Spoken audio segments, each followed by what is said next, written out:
Welcome to the Sleepy Scientist. It's wonderful to have you here. Before this quiet journey begins, take a moment to settle in. Maybe you're watching from a dark bedroom, a softly lit living room, a late-night train, or somewhere with a cup of tea slowly cooling beside you. Wherever you are, and whatever kind of day has followed you here, hopefully this can be a calm place to let your mind wander outward. And tonight, it gets to wander very far outward. If these gentle science journeys help you relax, drift off, or simply spend a little time with the universe without being shouted at by it, a like and a subscribe help the channel more than you might think. And if you're already part of this sleepy little corner of the cosmos, thank you, truly. Your support keeps these long, quiet explorations floating along. There's also a book on the way, for anyone who wants to carry this further. It is called Quantum Physics, explained clearly, and it is nearly ready. When it arrives, I'll let you know. It comes with a narrated audiobook too, read in the same unhurried voice, for the nights when keeping your eyes open is asking a little much. Now, tonight's question sounds simple at first. Does space ever end? But the moment you hold it up to the light, it begins to unfold into something much stranger. Asking whether space has an edge turns out to mean asking what space actually is, whether the universe is infinite, what the Big Bang really describes, what lies beyond the part of the universe we can see, and whether outside the universe is even a meaningful idea. So, with all due care, and hopefully without causing an existential crisis serious enough to require a second cup of tea, let's begin gently. Does space ever end? It is one of those questions that sounds almost childlike at first, in the best possible way. Simple, direct, and dangerous to ask too late at night. Because once the question appears, the mind immediately begins making pictures. Perhaps space ends like a cliff, with stars scattered right up to the edge. Perhaps there is a final black wall somewhere beyond the galaxies.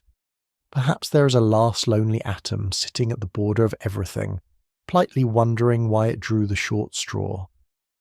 But the moment the question is taken seriously, it becomes much stranger and much more interesting. Before anyone can answer whether space ends, it helps to separate a few ideas that often get folded together. There is the edge of space, which would mean some kind of true boundary to space itself. There is the edge of the observable universe, which means the farthest region from which light has had time to reach Earth. And then there is the total size of the universe, which may be larger than the observable part, perhaps vastly larger, perhaps infinite, or perhaps finite in a way that has no edge at all. Those are not the same thing. The observable universe has a limit. That much is real. Telescopes cannot see forever, not because they are lazy, and not because astronomers forgot to buy the premium version of the universe, but because light travels at a finite speed, and the universe has a finite age. When you look into deep space, you're also looking into the past. The farther away a galaxy is, the longer its light has travelled before reaching you. Eventually, there is a distance beyond which light has not had enough time to arrive, since the hot, early universe became transparent. That limit is a horizon of observation. It is not automatically a wall. This is the first great trap in the question. An edge of seeing is not necessarily an edge of being. Standing on Earth and looking toward the horizon, the land or sea seems to stop in the distance. The sky appears to meet the ground. It feels like a boundary. Yet if you walk toward it, the horizon moves with you. It was never a physical rim painted onto the world. It was a limit created by your position, your line of sight, and the curved surface beneath you. The universe may play a similar trick, though on a scale so large that ordinary intuition has to sit down for a moment. The edge of the observable universe is like a cosmic horizon. It marks the boundary of what can currently be seen from here, not necessarily the boundary of all that exists. Then there is the larger and more difficult question. does space itself have a boundary? This is where the familiar pictures begin to fail. A room has walls, a field has a fence, a planet has a surface. A book has a final page, unless it is one of those enormous fantasy novels that seems to be legally classified as furniture. In everyday life, objects have outsides because they exist inside a larger space. A cup sits in a room sits in a building sits on Earth. Earth moves through the solar system moves through the Milky Way. So the mind keeps extending the same pattern, asking what the universe sits inside. Modern cosmology does not treat space that way. The universe is not understood as a ball of matter expanding into a larger empty room. Space is not simply a container placed inside something else. In Albert Einstein's general theory of relativity, space and time are woven together into space-time, and space-time is part of the physical universe. It can curve, it can expand, it can be shaped by matter and energy. It is not just the stage on which cosmic events happen, it is part of the performance.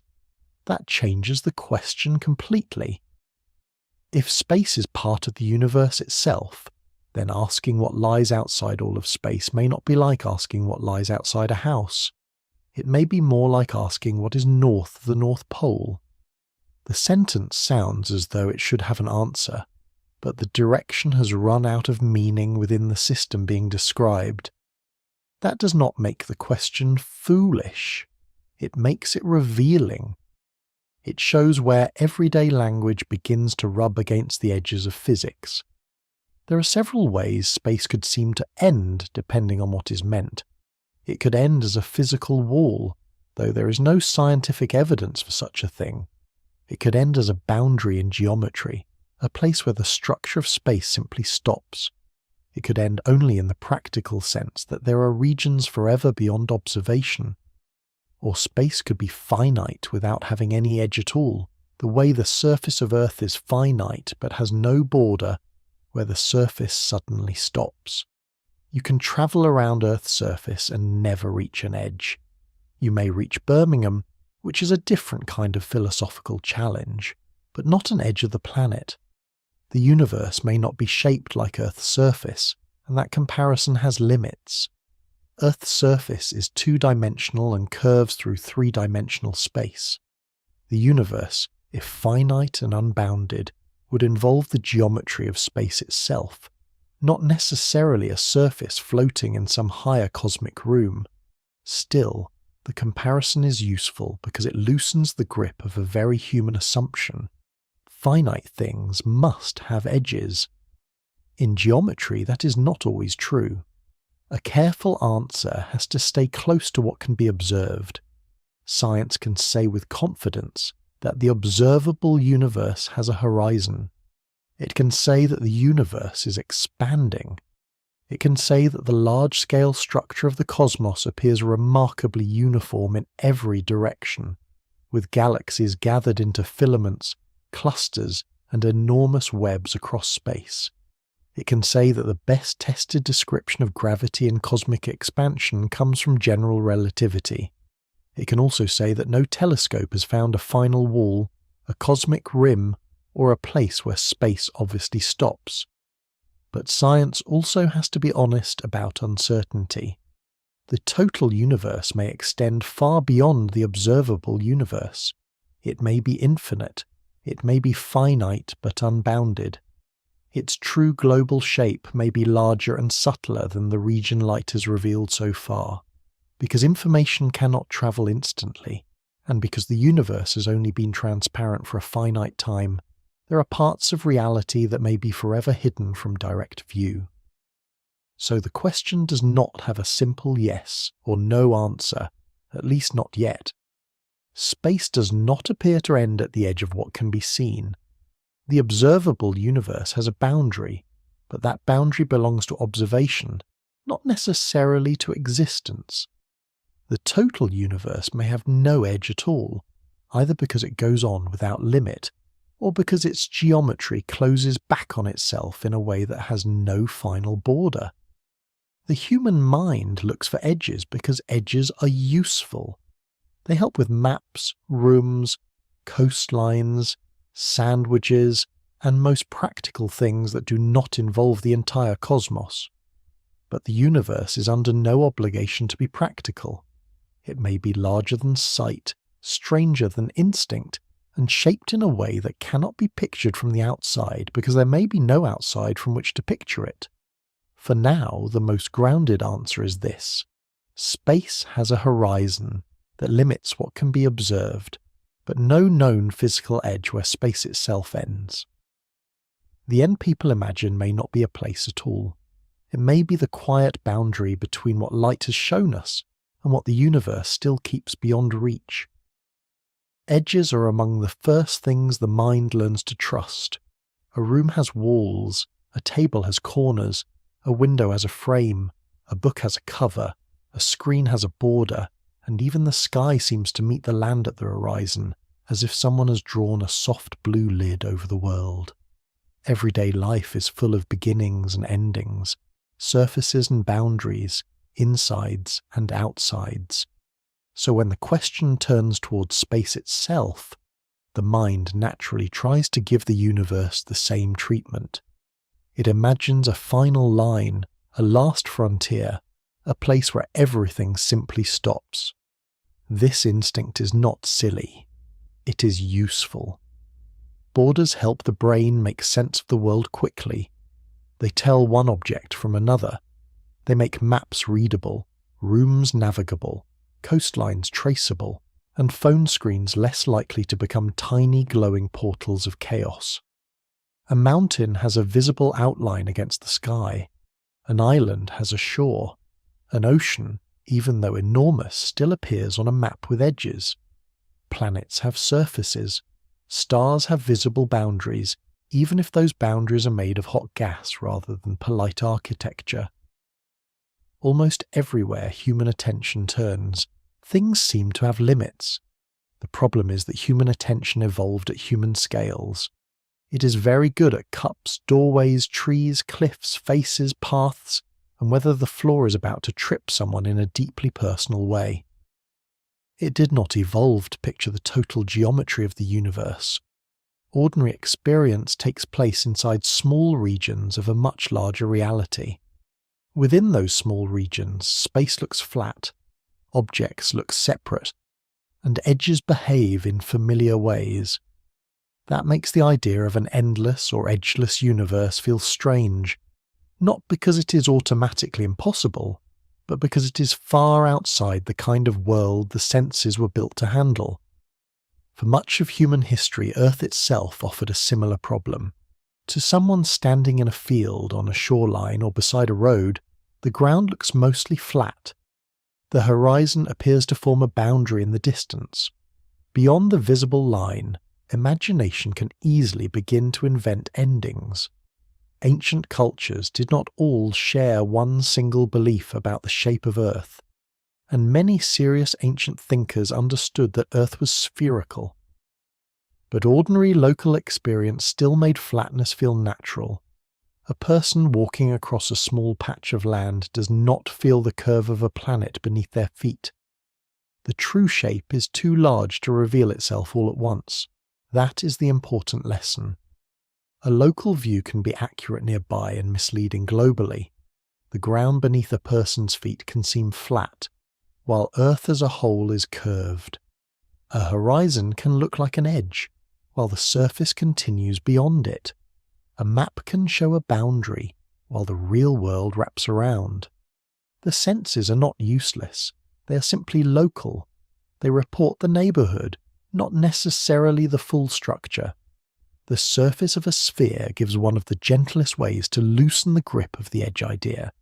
Imagine travelling across Earth in one direction, always continuing forward, crossing oceans, continents, deserts, forests, cities, and the occasional airport where time appears to slow down for reasons unrelated to relativity. If the journey could continue perfectly around the globe, no edge of Earth's surface would appear. There would be no final cliff where the surface stops. The surface has a finite area. Yet a traveller on that surface does not encounter a boundary in the surface itself. This is a quiet but powerful idea. Something can be finite without having an edge. The surface of Earth is not infinite. It has a definite size, yet it is unbounded because there is no border where the surface ends. A person can move across it without ever reaching a final line. This does not prove that the universe has the same kind of structure, but it offers a useful doorway into the wider idea. The end of space might not resemble a wall. It might involve geometry behaving in a way that ordinary flat intuition does not expect. For many centuries, the geometry most familiar to educated thinkers came from Euclid, the ancient Greek mathematician whose work shaped the foundations of what is now called Euclidean geometry. In Euclidean geometry, flat space behaves in a very orderly way. Straight lines remain straight. Parallel lines stay the same distance apart. The angles of a triangle add up to a familiar total. This is the geometry of tabletops, paper diagrams, building plans, and most everyday measurements, at least closely enough for practical life. Euclidean geometry is not wrong. It is beautifully useful. It describes flat spaces with extraordinary clarity. The difficulty comes when it is treated as the only possible kind of geometry. The universe, or parts of it, may not be globally flat in the simple everyday sense. Curved surfaces and curved spaces can follow different rules while still being perfectly logical. Carl Friedrich Gauss helped open this deeper view. He studied the geometry of curved surfaces and showed that curvature can be understood from measurements made within the surface itself. A creature living on a curved surface would not necessarily need to step outside that surface to detect curvature. Careful measurements could reveal it. For example, on a sphere, the angles of a large triangle can add up to more than they would on a flat sheet. Geometry itself becomes evidence. Bernhard Riemann carried this transformation further. His work showed that geometry could be generalized beyond the familiar flat space of Euclid, allowing mathematicians and later physicists to describe curved spaces in a deeper and more flexible way. This became essential for Albert Einstein's general theory of relativity, where gravity is described through the curvature of space-time. In that theory, geometry is not merely a set of rules drawn on paper. Geometry becomes part of physics. This matters because the question of whether space ends is not only a question about distance. It is a question about shape. If space were perfectly flat and infinite, then travelling outward in a straight line would never reach an edge because there would always be more space ahead. If space were finite, but curved back on itself in some global way, then travelling far enough might not lead to a wall either. It could, in principle, lead back around, not because of magic, but because the geometry itself allows finite size without a boundary. The Earth analogy must be handled carefully. Earth's surface is two-dimensional, and it curves through three-dimensional space.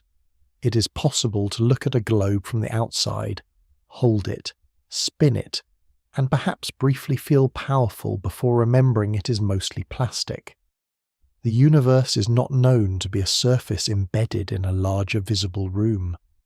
When cosmologists discuss the possible curvature of space, they are not necessarily saying that the universe bends into some higher physical space that could be seen from outside.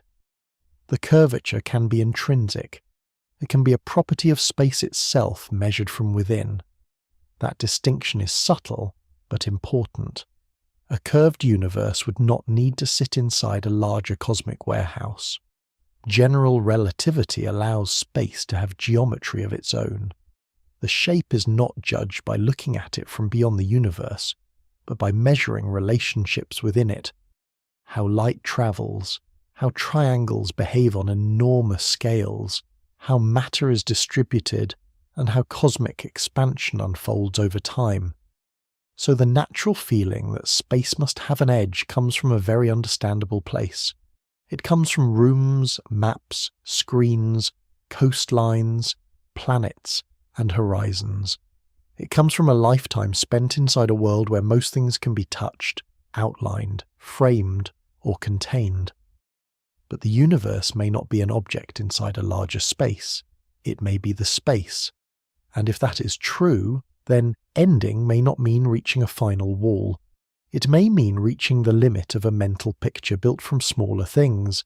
The question does not become less interesting when the wall disappears. It becomes deeper. Space may be infinite. Space may be finite without an edge. The observable universe may have a horizon that looks like a boundary from here, while the total universe continues beyond it. The old instinct looks for a rim. Geometry quietly offers stranger possibilities. Sometimes the end is not a place waiting in the distance. Sometimes it is the moment an ordinary picture stops being large enough to hold reality. The word observable does a great deal of quiet work when people talk about the universe. It is easy to hear the observable universe and imagine it as another name for the whole universe, as though everything that exists is simply everything that can be seen. But in cosmology, the observable universe has a more careful meaning. It is the region of the universe from which light, or any other signal travelling at the speed of light or slower, has had enough time to reach Earth since the early universe became transparent. That last part matters. The universe has not always been see-through. In its earlier stages it was hot, dense, and filled with charged particles that scattered light constantly. Photons could not travel freely across space in straight, clean paths. They were bumped around in a glowing cosmic fog. Only when the universe cooled enough for electrons and atomic nuclei to combine into neutral atoms did light begin to move freely over great distances. This happened roughly 380,000 years after the Big Bang. The oldest light visible today comes from that moment, stretched by cosmic expansion into what is now called the cosmic microwave background. So the observable universe is not bounded by a wall. It is bounded by time, light, and expansion. It is the cosmic region that has had enough time to send information to this particular place. From Earth's point of view, it forms a vast sphere around us, because light can arrive from every direction. But Earth is not at the centre of the whole universe in any special sense. Any observer in a distant galaxy would have their own observable universe centred on their location, with a different but overlapping view. Everyone gets a horizon. Nobody gets the full map. The size of that horizon is one of the most mind-stretching facts in modern astronomy. The universe is about 13.8 billion years old, yet the radius of the observable universe is roughly 46 billion light years. At first, that sounds as if something has cheated. If light has had only 13.8 billion years to travel, how can the farthest observable regions now be so much farther away than 13.8 billion light years? The answer is not that light travelled faster than light. Light still obeys the cosmic speed limit.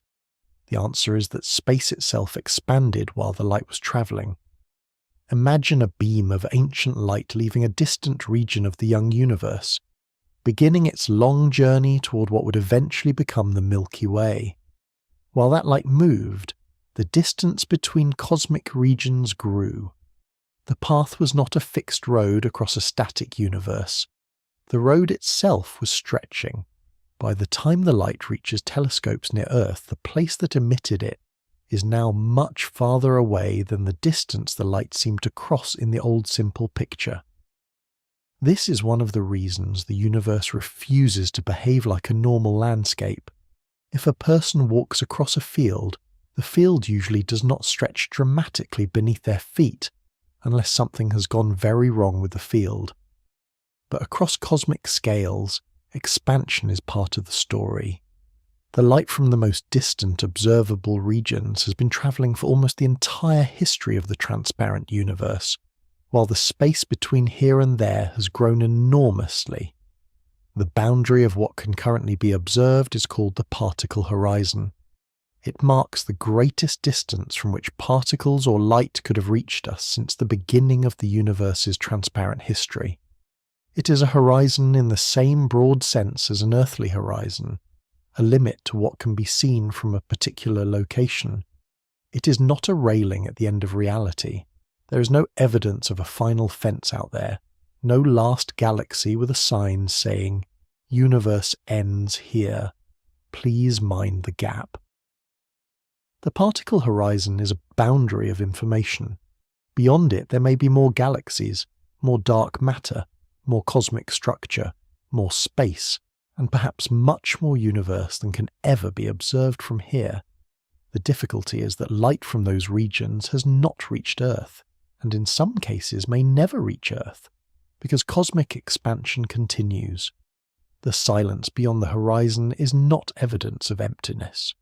It is evidence of distance, time, and the limits imposed by the speed of light.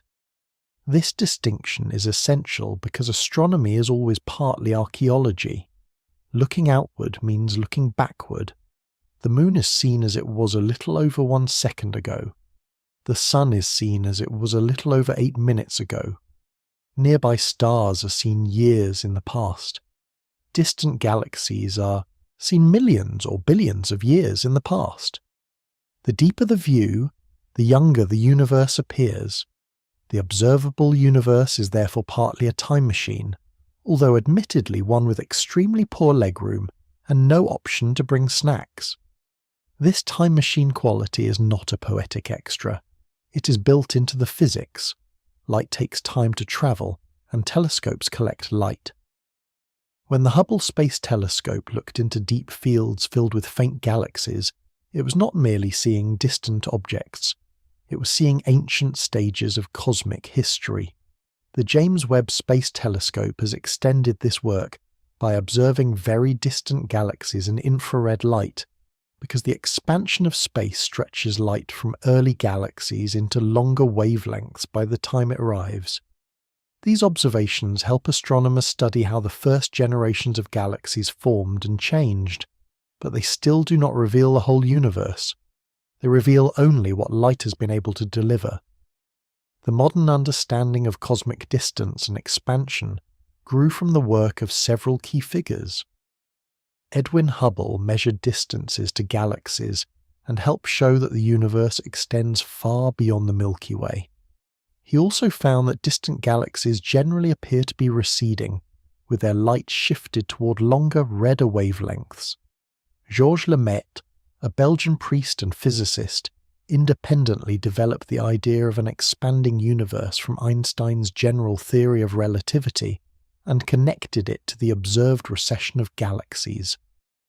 Hubble's observations and Lemaitre's interpretation helped transform the universe from a static backdrop into a dynamic, evolving cosmos. That transformation is central to the question of whether space ends. A static universe could be imagined more easily as a great box, perhaps enormous, but still somehow container-like. An expanding universe is stranger. Its visible limit is not the edge of a box, but the edge of what light has had time to reveal. The observable universe is not a solid object with a surface. It is a region defined by cosmic history. The total universe may be much larger. It may be infinite. It may be finite in a curved or topologically unusual way that has no edge. Current observations cannot simply step outside the observable region and check. There is no cosmic drone available for a wide shot. Science has to infer what it can from light, matter, geometry, expansion, and the patterns left from the early universe.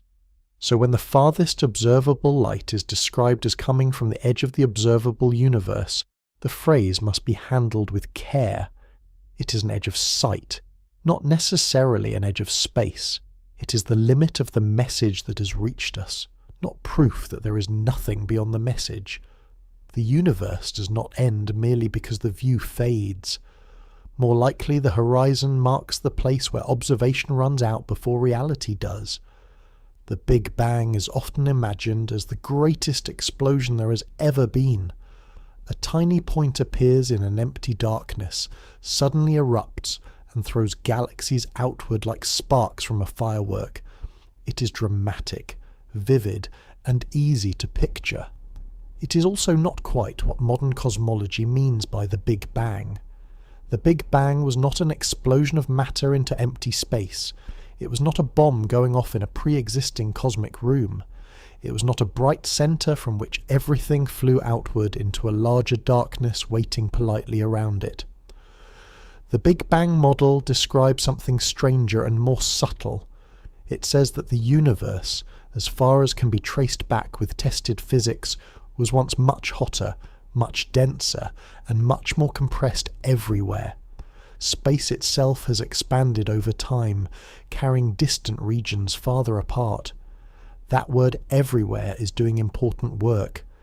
The early universe was not a small object sitting somewhere inside emptiness. The hot, dense state filled the universe. If the total universe was finite, then the whole finite universe was in that hot, dense state. If the total universe was infinite, then every observable region of that infinite universe was still hotter and denser in the past. Infinity does not have to begin as a tiny dot. An infinite space can become less dense as it expands, just as a mathematical line can be stretched while still having no end. This is the sort of idea that makes the brain ask for a chair. The name Big Bang can be slightly misleading because it sounds like a momentary blast.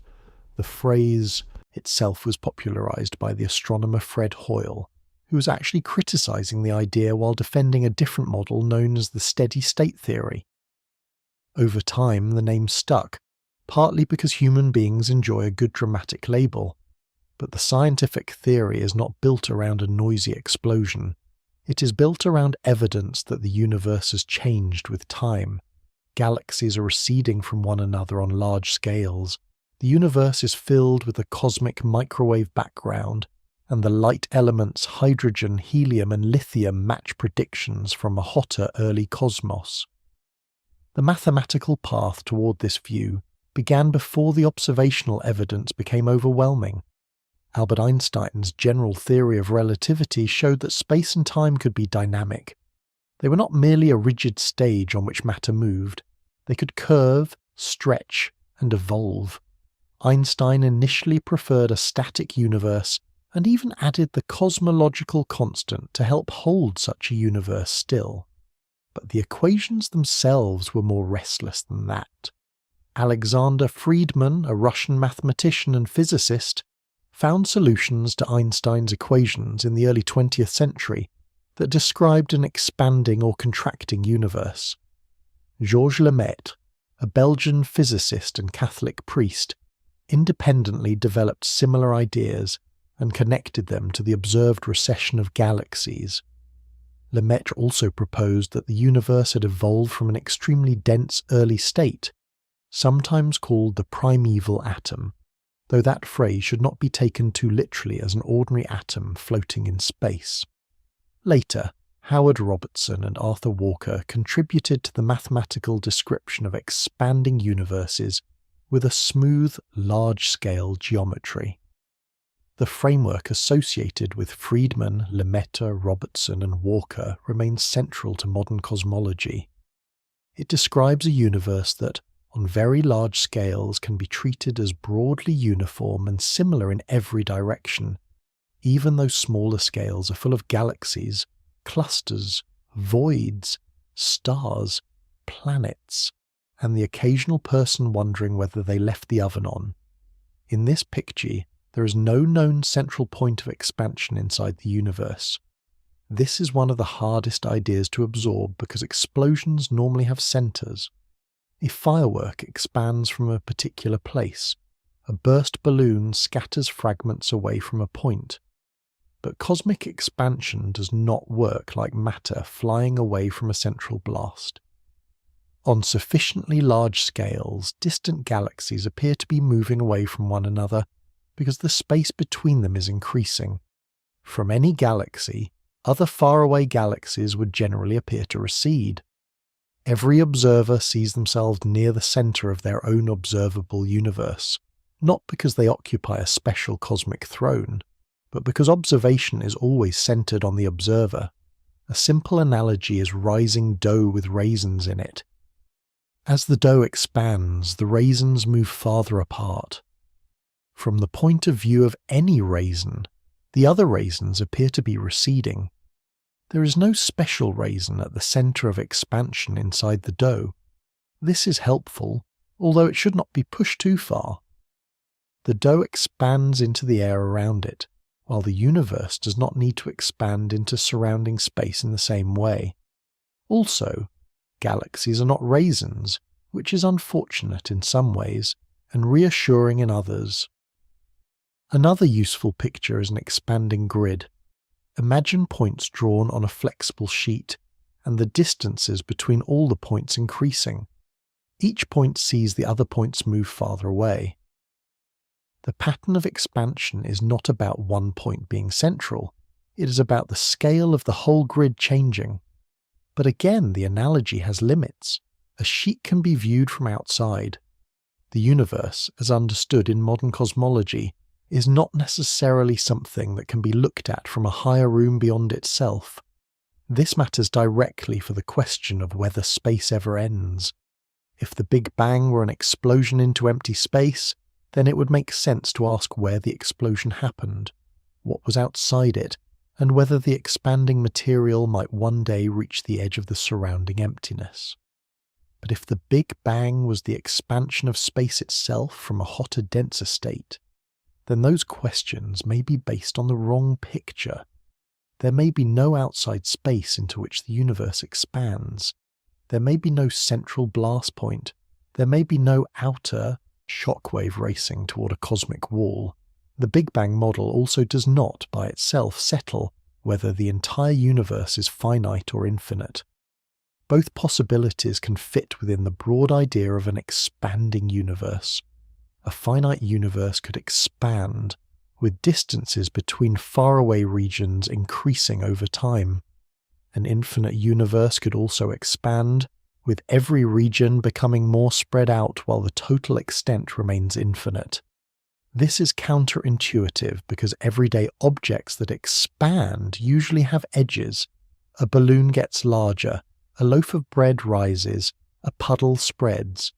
But the universe is not simply an object placed on a table, it is the arena in which tables, balloons, bread, puddles, stars, galaxies, and all known measuring tapes exist.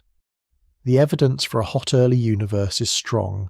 The cosmic microwave background shows that the universe was once filled with radiation from a much hotter state. The expansion of galaxies shows that distances have grown over cosmic time.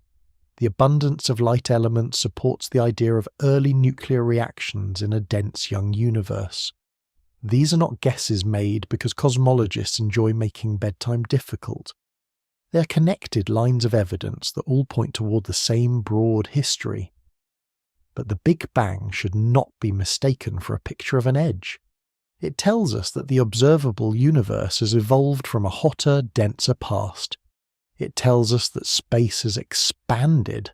It does not tell us that everything began from one ordinary point inside a larger emptiness. It does not identify a center of the universe. It does not reveal a wall beyond the farthest galaxies. So when the mind asks what the universe is expanding into, it may be borrowing an image from explosions, balloons, and ordinary objects. Those images can help at first, but they can also quietly mislead. The universe may not be expanding into anything in the usual sense. The expansion may be a change in space itself, not movement through some larger space beyond the universe. And if that is true, then the question of whether space ends cannot be answered by imagining a blast racing outward into the dark. The real mystery is not where the explosion is going. It is what kind of thing space is, when space itself is allowed to grow. Cosmic expansion is one of the easiest ideas in astronomy to say, and one of the strangest to actually picture. The simple version is that the universe is expanding. The more careful version is that, on very large scales, The distances between faraway galaxies are increasing because the geometry of space itself is changing over time. Galaxies are not mostly flying through space like pieces of shrapnel blasted from an explosion. Instead, the space between widely separated galaxies is stretching. That difference matters. If galaxies were simply racing outward through a fixed emptiness, then it would be natural to imagine them travelling away from some central point. There would be a middle, a direction of blast, and perhaps an outer edge moving into surrounding space. But cosmic expansion is not like fragments from a firework moving through the air. It is more like the distances in the whole cosmic pattern are being gently enlarged. The galaxies are not moving through space in the ordinary way as their main reason for separating. Rather, the large-scale fabric of space is changing, so the separation between distant galaxies grows. The phrase fabric of space is only an image, of course. Space is not literally a cloth, and the universe is not secretly being run by a very ambitious upholsterer. But it is a useful way to make the idea feel less abstract. In modern cosmology, space can be described by its geometry, and that geometry can evolve. Distances between objects that are not gravitationally bound together can increase with time, even if those objects are not pushing through space like ships through water. Cosmologists describe this changing cosmic distance using a quantity called the scale factor.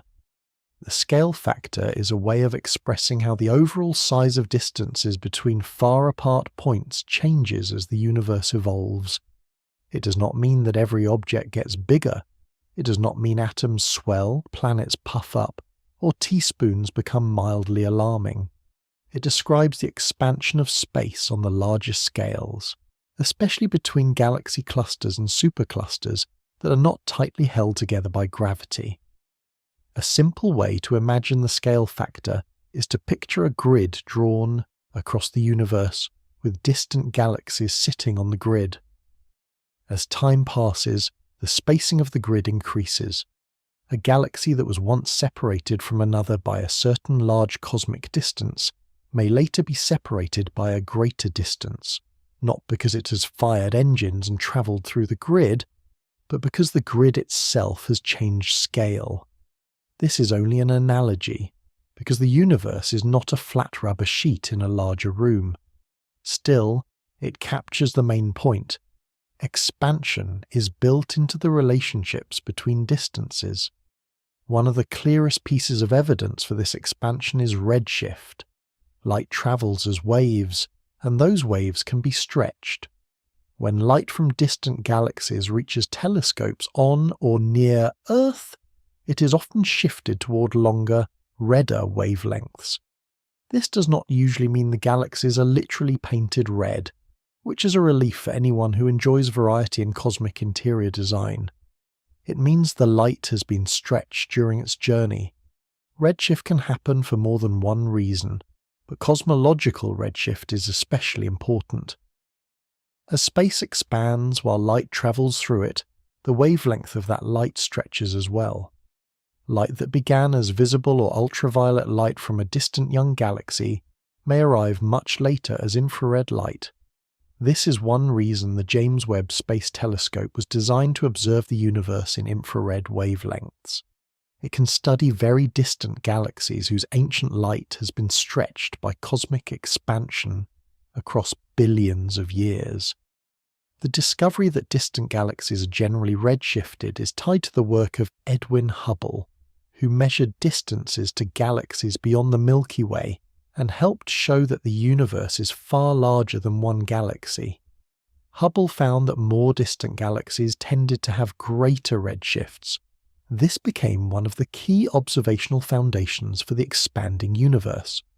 Georges Lemaitre, working from Einstein's general theory of relativity, had already understood that the universe could be expanding and connected this idea to the recession of galaxies. For that reason, the observed relationship is now commonly called the Hubble-Lemaitre law. The Hubble-Lemaitre law describes the connection between the distance to a faraway galaxy and the speed at which it appears to recede from us because of cosmic expansion.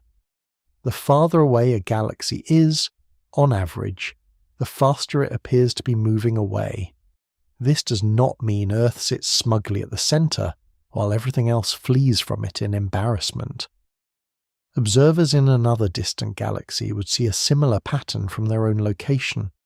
On large scales, every observer can appear to be at the centre of expansion, because expansion is happening throughout space. This is why there is no special central explosion point inside the universe.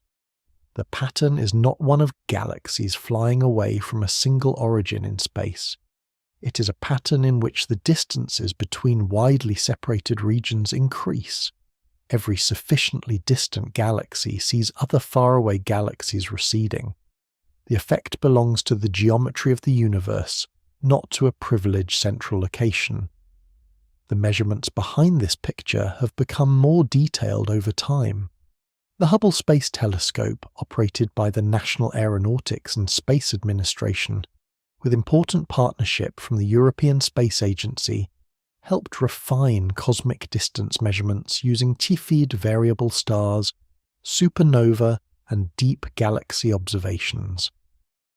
The European Space Agency's Planck satellite measured the cosmic microwave background with extraordinary precision, helping cosmologists understand the early universe and the parameters of cosmic expansion. The James Webb Space Telescope, also involving the National Aeronautics and Space Administration, the European Space Agency, and the Canadian Space Agency, studies distant galaxies whose light has been stretched across most of cosmic history. Large galaxy surveys add another layer. The Sloan Digital Sky Survey has mapped millions of galaxies and quasars, revealing the large-scale cosmic web of filaments, clusters, and voids. The Dark Energy Survey has studied galaxies and supernovae to investigate cosmic expansion and the mysterious acceleration linked to dark energy. The Dark Energy Spectroscopic Instrument is measuring the positions and redshifts of enormous numbers of galaxies and quasars, building a three-dimensional map of cosmic structure across time. These surveys do not just make beautiful maps, they help measure how expansion has changed, how matter clumps together, and how dark energy appears to shape the universe's future. An important caution is that cosmic expansion does not pull everything apart in the ordinary everyday sense. The Milky Way itself is held together by gravity.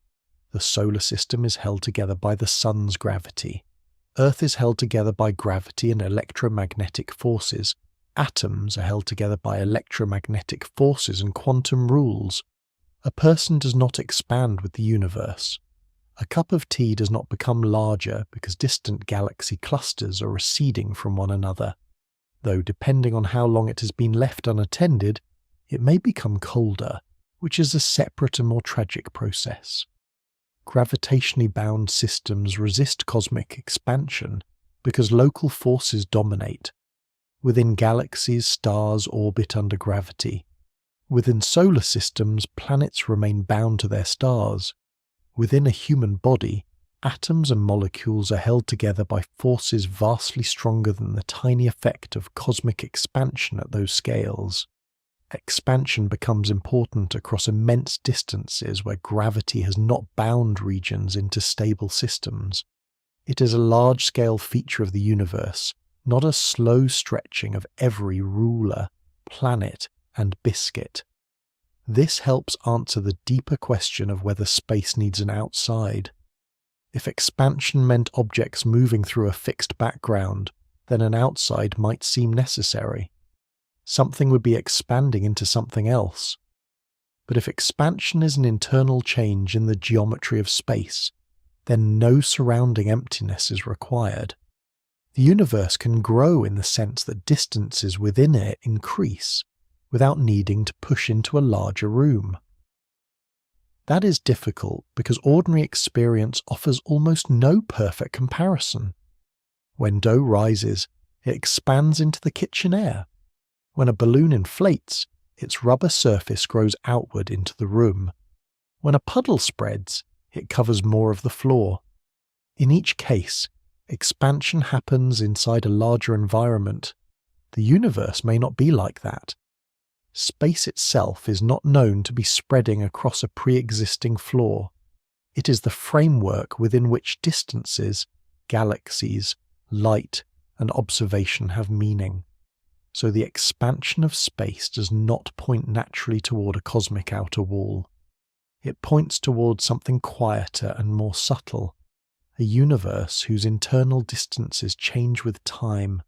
Faraway galaxies recede because the scale of space evolves. Light stretches because space expands during its journey. Horizons appear because light and information need time to travel. The universe grows not necessarily by moving into an outside, but by changing the geometry within itself. And if space can expand without needing an outside, then the question of whether space ends becomes far less like asking where the edge of an explosion is. It becomes a question about the shape, size, and geometry of the universe as a whole. The end of space, if that phrase has any real meaning, may not be a distant wall waiting beyond the galaxies. It may be a limit of observation, or a property of cosmic geometry, or perhaps no physical boundary at all. To understand whether space can end, it helps to step away from the idea of space as an empty stage. In ordinary life, space feels like the quiet background where everything happens. A chair sits in space. A planet moves through space. A galaxy floats in space. It is tempting to imagine space as a vast invisible room, and the universe as the furniture inside it, although admittedly furniture with more black holes than most people prefer. Albert Einstein's general theory of relativity changed that picture. Published in 1915, general relativity describes gravity not as an ordinary pulling force acting across a fixed background, but as the curvature and dynamics of space-time. Space and time are not separate passive things. They're woven together into space-time, and space-time can bend, stretch, and evolve. Matter and energy influence its geometry, and that geometry influences how matter and light move.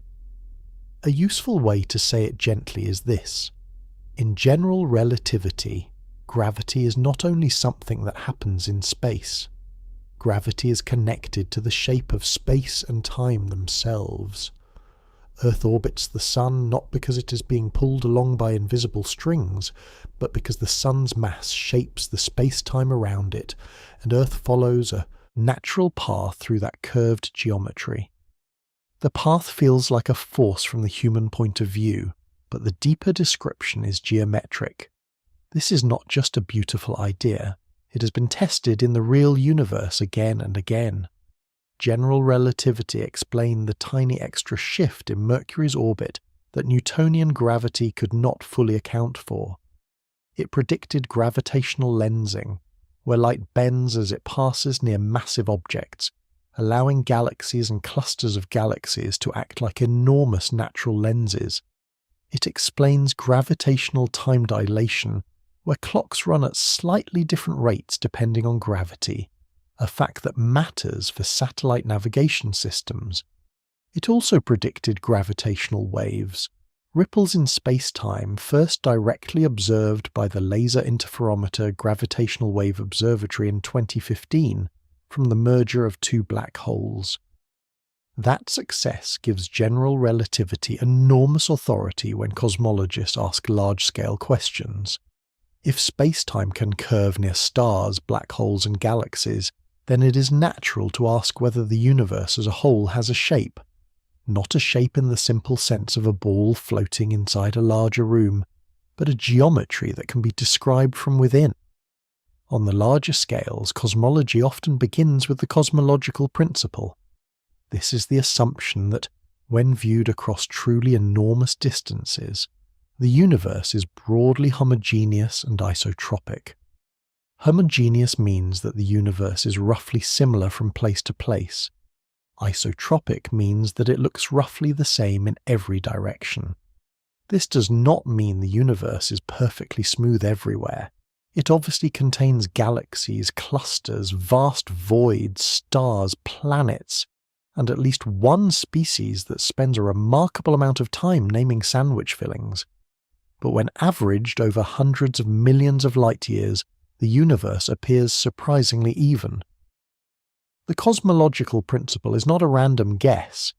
It is supported by observations of the cosmic microwave background and large galaxy surveys, which show that the universe has a high degree of large-scale uniformity.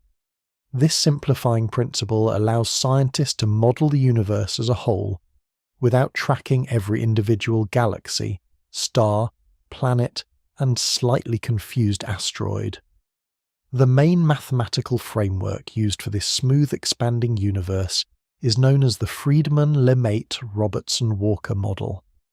It comes from applying general relativity to a universe that follows the cosmological principle. Alexander Friedmann and Georges Lemaitre developed expanding universe solutions, while Howard Robertson and Arthur Walker helped formalize the geometry used to describe such universes.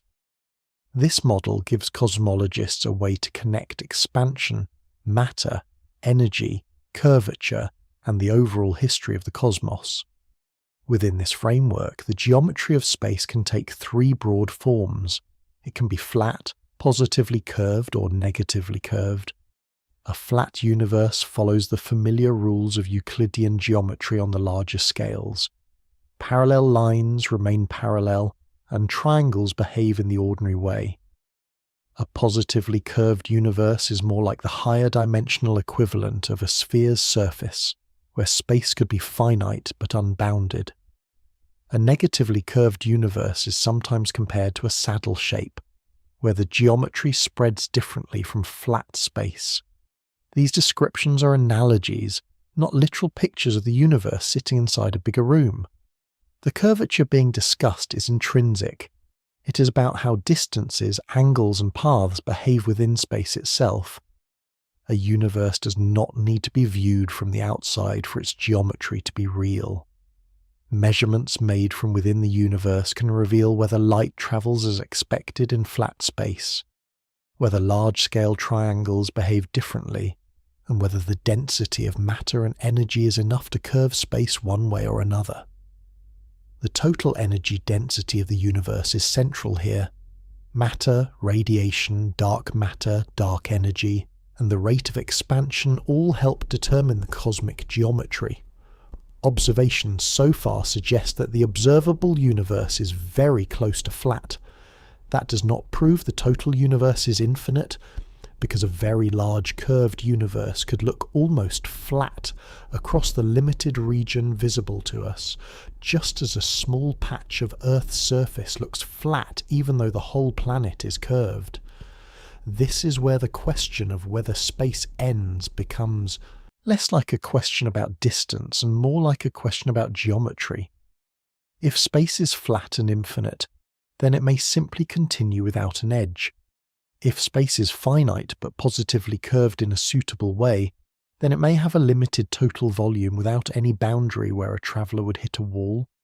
If space has another global topology, it could be connected in ways that are difficult to picture using everyday intuition. So asking whether space ends is not quite like asking how far away the final galaxy is. It is asking what kind of geometry the universe has. The deepest answer may not be found by imagining a wall at the far edge of darkness, but by measuring the curvature of space-time, the expansion of the cosmos, and the large-scale structure written into ancient light. Space may not end like a road. It may be shaped in a way that makes the idea of an end too small for the universe it is trying to describe. Space can be strange without being chaotic. It may stretch, curve, and expand, but in modern cosmology it is not treated as a vague emptiness where anything goes. It can be described with geometry. And when cosmologists ask what the universe is like on the larger scales, three broad possibilities are usually considered. Space could be flat, space could be closed and positively curved, or space could be open and negatively curved. These words sound simple, but they carry a quiet shift in perspective. Flat, closed, and open do not mean the universe looks like a sheet, a box, or a door left on the latch by a careless cosmic landlord. They describe how geometry behaves across immense distances. They're about the relationships between paths, angles, distances, and the overall structure of space itself. A flat universe is the easiest to picture because it is closest to ordinary experience. In flat space, the familiar rules of Euclidean geometry work. Parallel lines remain parallel. Triangles behave as expected. Distances add up in the usual way. If two beams of light begin perfectly parallel and travel through empty flat space, they remain parallel unless something like gravity bends their paths. This is the kind of geometry that works very well on a tabletop, across a room, or on a carefully drawn map, at least when the region is small enough that curvature can be ignored. On the largest cosmic scales, a flat universe would mean that space has no overall positive or negative curvature within the limits of measurement. If it is also infinite, then there is no edge weighting beyond the farthest galaxies. Travel in one direction in principle, and there is always more space ahead. Of course, travelling in one direction across the universe is not a weekend plan. Even light has barely begun the job by human standards. But geometrically, flat infinite space has no final border. A closed universe is different. In this possibility, space has positive curvature. The most familiar comparison is the surface of a sphere. The surface of Earth has a finite area, but someone travelling across it does not find an edge. Keep moving in a straight enough path around the surface, and eventually the route can bring you back to where you started. The traveller never reaches a wall where the surface stops. The surface is finite, but unbounded. A closed universe would be a higher dimensional version of that idea. Space itself could have a finite total volume, yet no boundary where a spacecraft would bump into the end of reality and need to reverse carefully while apologizing to physics. If such a universe was small enough and light could travel around it, there might even be repeated patterns in the sky. Cosmologists have searched for signs like this in the cosmic microwave background, though no confirmed evidence has shown that our universe wraps around in that way. An open universe has negative curvature. It is often compared to a saddle shape, although that picture is only an analogy. In negatively curved space, geometry spreads out differently from flat space. Parallel paths can diverge. Triangles can behave in ways that do not match ordinary Euclidean expectations. An open universe is usually infinite, though the detailed relationship between curvature and total size can involve topology, which is the study of how spaces are connected overall. For the calmest version, it is enough to say that an open universe does not lead naturally to a simple edge either. Its geometry opens outward, but not toward a wall. The key point is that none of these possibilities requires the universe to end like a room. A flat universe can avoid an edge by being infinite. A closed universe can avoid an edge by being finite but unbounded. An open universe can avoid an edge by extending without a final border in a negatively curved geometry. The familiar idea of a rim around everything is not the only option. In fact, it is not the option favoured by modern evidence. So what does the evidence say? Measurements of the cosmic microwave background have been especially important. The cosmic microwave background is the ancient afterglow from the early universe, released when space became transparent roughly 380,000 years after the Big Bang. Tiny temperature variations in that light carry information about the geometry, contents, and early structure of the cosmos. They are like faint fingerprints left from a time when the universe was young, hot, and dramatically less suitable for quiet evening viewing. The Wilkinson microwave anisotropy probe measured these temperature variations with great precision in the early 21st century. Later, the the European Space Agency's Planck satellite measured them even more precisely. Together with other observations, these results strongly indicate that the observable universe is very close to spatially flat. In other words, across the region we can measure, large-scale geometry behaves almost exactly as flat space would. But close to flat is not the same as proven infinite. This is a crucial caution. A small patch of Earth looks flat when seen from the ground, even though Earth as a whole is curved. In the same way, if the entire universe were enormously large and gently curved, the observable part might still appear nearly flat. The region visible to us may be only a small patch of a far larger whole. It could be part of an infinite flat universe, or part of a finite closed universe so vast that its curvature is too subtle for current observations to detect clearly. This is where the question of whether space ends becomes wonderfully slippery. The evidence does not point to a nearby boundary. It does not suggest a cosmic wall. It does not show that galaxies gather up against some final surface beyond which there is nothing. Instead, it points toward a universe whose visible region is remarkably close to flat, and whose total structure remains larger than direct observation can settle. The universe can avoid having an edge in more than one way. It can go on forever. It can curve back on itself without a boundary.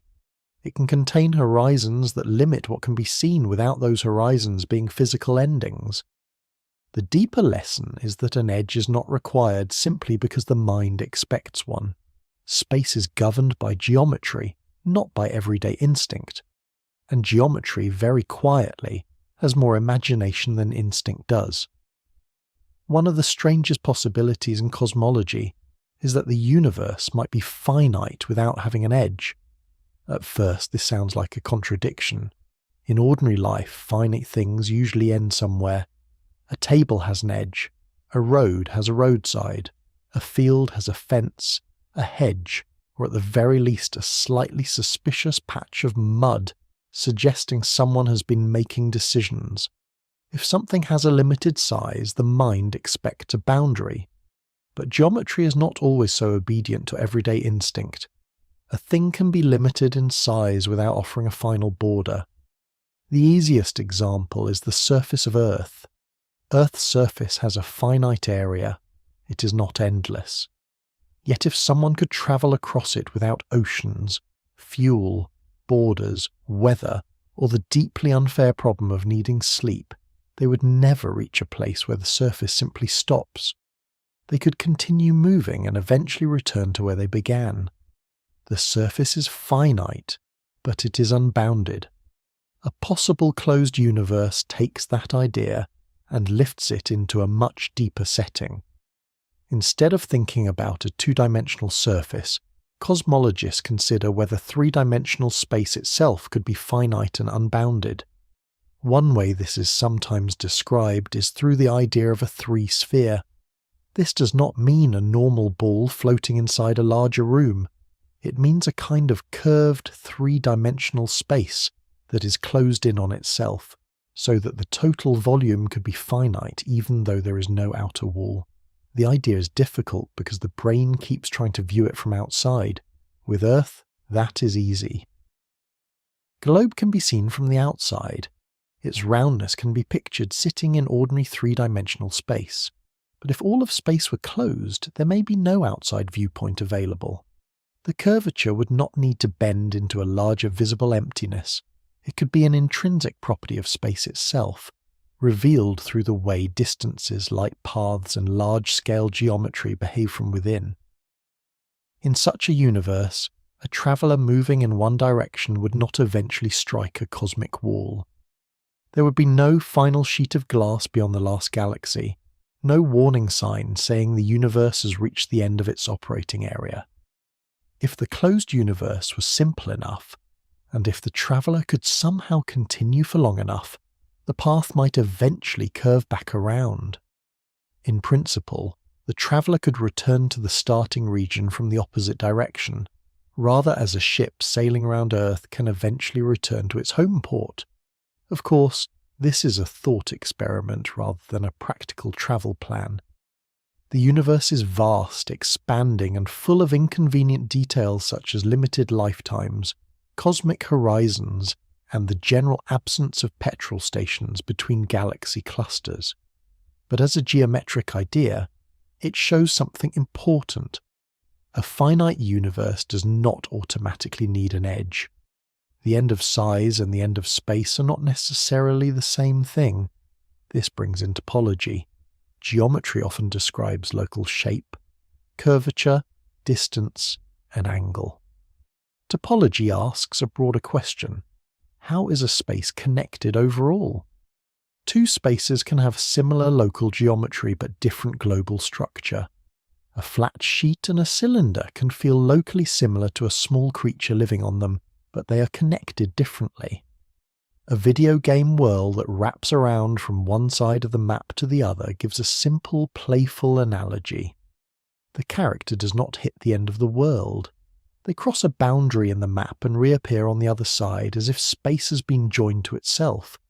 The universe is not a video game map, although some days it does seem to be running an unusually ambitious physics engine. Still, topology helps scientists describe possibilities that ordinary shape words miss.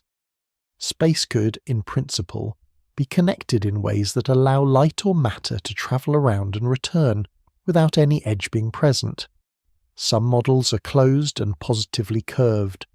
Others can be flat but still have a finite repeating topology, depending on how the space is mathematically joined. If the universe had a finite connected shape, it might leave clues. One possible clue would be repeated patterns in the sky. Light from the same region of the universe could, in principle, reach us by different routes, producing multiple images or matching patterns. Scientists have searched for these signs in the cosmic microwave background, the ancient light released when the universe became transparent roughly 380,000 years after the Big Bang. In some finite universe models, the cosmic microwave background might contain matching circles, where the same physical regions appear more than once because space wraps around. These searches are a serious attempt to test the idea, not just a mathematical daydream. Researchers have looked for repeated structures and correlated circles in the cosmic microwave background, using data from missions such as the Wilkinson Microwave Anisotropy Probe and the European Space Agency's Planck satellite. So far, no confirmed evidence has shown that the observable universe is wrapped in this way. The simplest reading of current measurements is that the observable universe is very close to spatially flat and shows no clear repeated pattern from a small closed topology. Some scientists have explored more specific finite models. Jean-Pierre Luminet and collaborators proposed a model sometimes associated with a dodecahedral topology, where the universe could be finite and connected in a shape more subtle than a simple sphere. This idea attracted interest because it offered a possible explanation for certain large-scale features in early cosmic microwave background data. Later measurements have placed strong constraints on such models, and they are not accepted as confirmed descriptions of the universe. They remain examples of how carefully cosmologists can ask whether space may be finite without having a boundary. That caution matters. A finite, unbounded universe is scientifically possible in principle, but that does not mean it has been proven. Current observations tell us that the visible universe is extremely close to flat. They do not reveal a wall, they do not prove infinity, they do not decisively rule out every possible large closed shape. The total universe may be far larger than the observable part, and if its curvature or topology is subtle enough, the portion available to us may not be enough to settle the question. So one of the most counterintuitive answers to whether space ends is this. Space might end in size without ending in edge. It could have a finite total volume and still offer no final border, no outer rim, and no place where a traveller reaches the last centimetre of reality. The universe could be limited without being boxed in. It could be complete without having a wall. This possibility changes the emotional shape of the question. The mind asks for the edge because it expects finite things to stop. Cosmology answers more softly. Perhaps space goes on forever. Perhaps it does not. But even if it does not, the end may not be a place. It may be a global property of geometry, hidden not beyond the stars but in the way all of space is connected. An infinite universe sounds simple at first. It means space goes on forever. No final wall, no outer rim, no last galaxy sitting at the edge of everything, looking slightly lonely. But infinity is not just a poetic way of saying very large. It is not a number waiting at the far end of a long measuring tape. In scientific terms, an infinite universe would mean there is no final distance at which space stops. However far outward one could travel in principle, there would always be more space beyond. That idea is difficult because the mind treats size as something that should eventually run out. A mountain is large, but it has slopes. An ocean is vast, but it has shores. A galaxy is enormous, but it has a structure and a rough extent. Even the observable universe, with a radius of roughly 46 billion light-years, has a horizon from our point of view. But infinite space would not be merely another enormous object. It would be a universe without a boundary in distance. One common misunderstanding is that an infinite universe could not have had a hot, dense beginning. It seems natural to imagine that if the universe began in a compressed state, then it must once have been tiny. But that only follows if the whole universe is finite. An infinite universe can still become denser or less dense over time. Every region of an infinite space can be hotter, denser, and closer together in the past, while the total space remains infinite. The Big Bang model does not require all of reality to have been squeezed into one ordinary point inside a surrounding emptiness.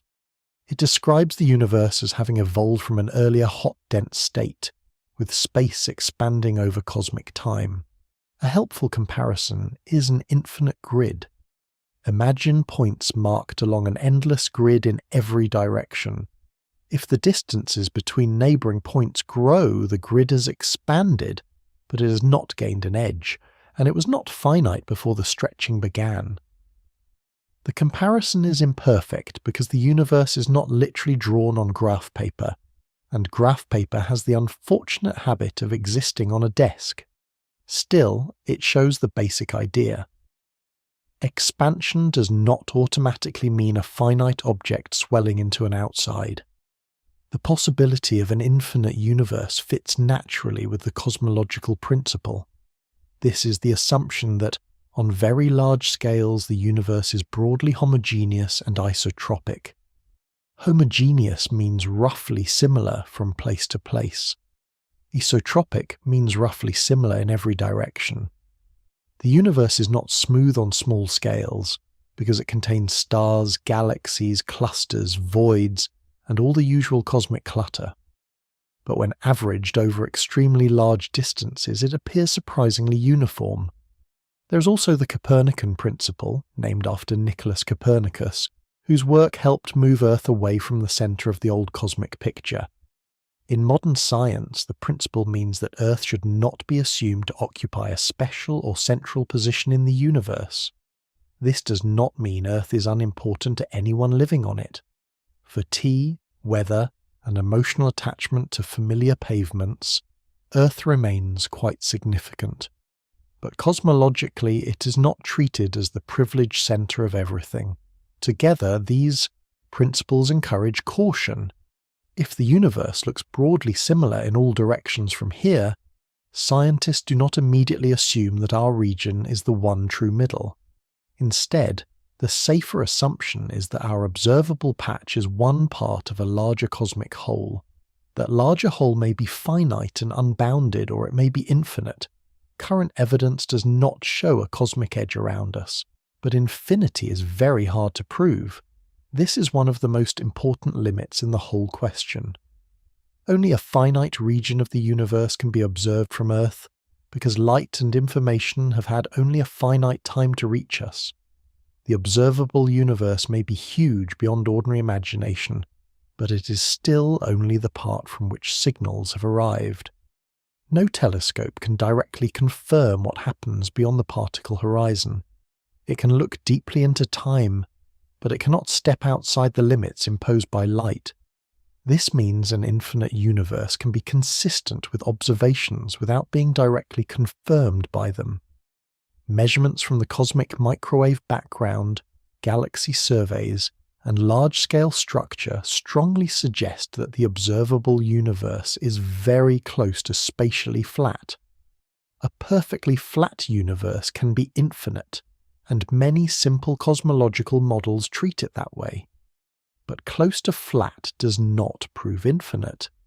A very large closed universe could look nearly flat across the region visible to us, just as Earth's surface can look flat from a small field. If space is truly infinite and broadly similar everywhere, then there may be far more galaxies beyond the observable universe than any number useful to the human imagination. The galaxies we can see would be only the local visible portion of a much greater reality. Beyond the horizon, there could be more cosmic web, more clusters, more voids, more stars forming and dying, and more regions whose light will never reach Earth. Not because they are unreal, but because the universe's history, expansion, and the speed of light place limits on contact.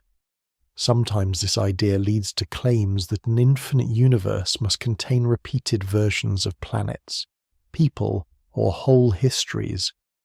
This is possible in some speculative arguments, but must be handled carefully.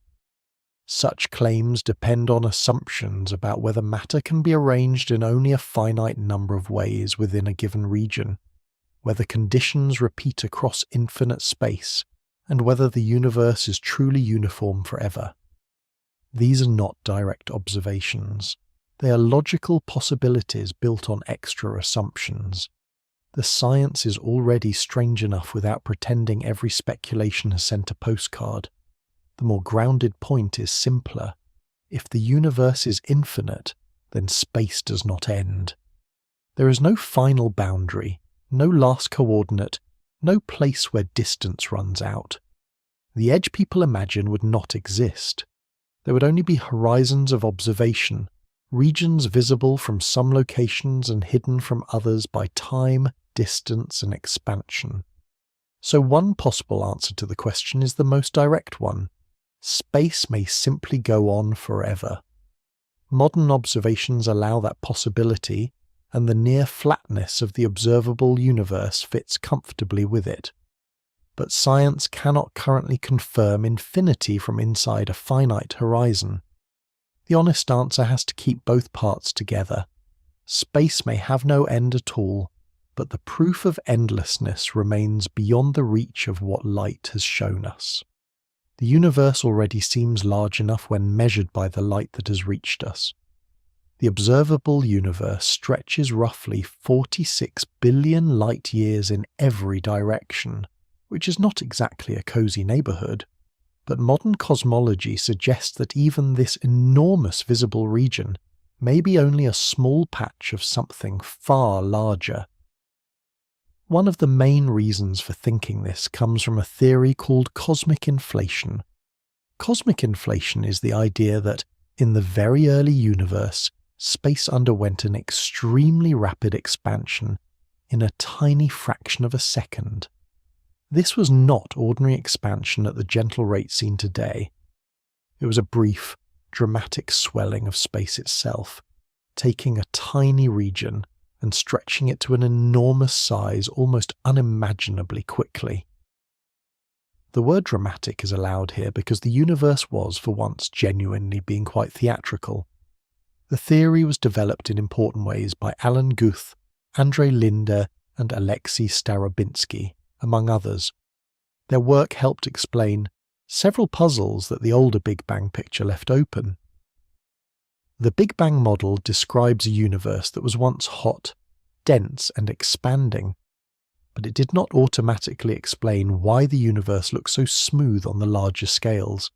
why its geometry appears so close to flat, or why distant regions of space have such similar properties, even though they seem too far apart to have exchanged information in the usual way. One of these puzzles is called the horizon problem. When astronomers observe the cosmic microwave background, the ancient light released when the universe became transparent, they find that it has almost the same temperature in every direction. The tiny variations are extremely important because they later helped form galaxies and large-scale structure. But the overall uniformity is striking. Regions on opposite sides of the visible universe appear to have nearly matching conditions, even though, without inflation, they would not seem to have had enough time to influence one another. Inflation offers an elegant possibility. Perhaps those far-separated regions were once much closer together before the rapid expansion occurred. Before inflation stretched space, different parts of what became the observable universe could have shared a common physical history. Then inflation pulled them apart so quickly that they now appear separated across the sky. In that sense, the calm uniformity of the cosmic microwave background may be a fossil of an earlier closeness. Another puzzle is the flatness problem. Observation suggests that the large-scale geometry of the observable universe is very close to flat. In cosmology, flat does not mean thin like a sheet. It means that the geometry of space behaves very nearly like ordinary Euclidean geometry across the largest distances we can measure. Without inflation, this near flatness can seem like a delicate and surprising condition. Inflation helps because rapid expansion can stretch any initial curvature until the observable region looks almost flat, rather as a tiny patch on the surface of Earth can appear flat when viewed up close. This is where inflation connects deeply to the question of whether space ends. If inflation happened, then the observable universe may be only a tiny part of the total universe. The part we can see could be like a small clearing within an immense landscape. The edge of that clearing is not the edge of the world. It is just the edge of what light has revealed. Inflation can stretch space by such an enormous amount that any possible boundary, if one exists at all, could be far beyond anything observable. The total universe might be vastly larger than the observable universe. It might even be infinite. Inflation does not by itself prove either answer, but it makes it very plausible that the region visible to us is not the whole thing. The observable horizon becomes less like a cosmic wall and more like the limit of a lantern in a very dark field. There is strong support for inflation from several broad features of the universe. The cosmic microwave background is almost uniform but not perfectly uniform, and its tiny fluctuations match many expectations of inflationary models. The near flatness of space also fits naturally with inflation. Large-scale structure, including galaxies and clusters, appears to have grown from early density variations of the kind inflation can help explain. Even so, the details remain uncertain. Scientists do not yet know exactly what physical field or mechanism drove inflation, if inflation occurred in the simplest way. Different models can produce similar broad results, and some are easier to test than others. This is why inflation is powerful but not finished. It is one of the leading ideas in early universe cosmology, not a completed final answer wrapped neatly with a bow. One important area of research is the search for primordial gravitational waves. These would be faint ripples in space-time from the very early universe, potentially leaving subtle patterns in the polarization of the cosmic microwave background. Experiments studying the cosmic microwave background, including satellite missions and ground-based observatories, continue to search for these signs. A confirmed detection would provide extraordinary evidence about the inflationary era, though the measurements are extremely difficult and must be handled with great care. So inflation does not show us the edge of space. In a sense, It does the opposite. It suggests that the visible universe may be a small surviving window onto a much larger reality. The edge we see is an observational horizon, shaped by time, light, and expansion. Beyond it, space may continue so far that any true edge, if such a thing exists, is not merely distant, but physically unreachable in practice. The question then becomes quieter and stranger. Space may not end where sight ends. The universe may extend beyond the observable horizon by an amount too large for ordinary imagination. The visible cosmos could be only the nearby room in a house whose outer walls, if there are outer walls at all, remain far beyond the reach of every signal that has ever arrived. The cosmic microwave background is one of the most important pieces of evidence in all of cosmology, but it's also easy to picture in the wrong way. It can sound like a distant surface, a glowing shell around the universe, or the final visible wall at the edge of space. In reality, it is not a wall at all. It is the oldest light that can be observed directly, released when the universe became transparent roughly 380,000 years after the Big Bang. Before that time, the universe was filled with a hot, dense plasma of charged particles and radiation. Light existed, but it could not travel freely for long. Photons were constantly scattered by free electrons, rather like headlights trying to shine through a thick fog that refuses to mind its own business. As the universe expanded, it cooled.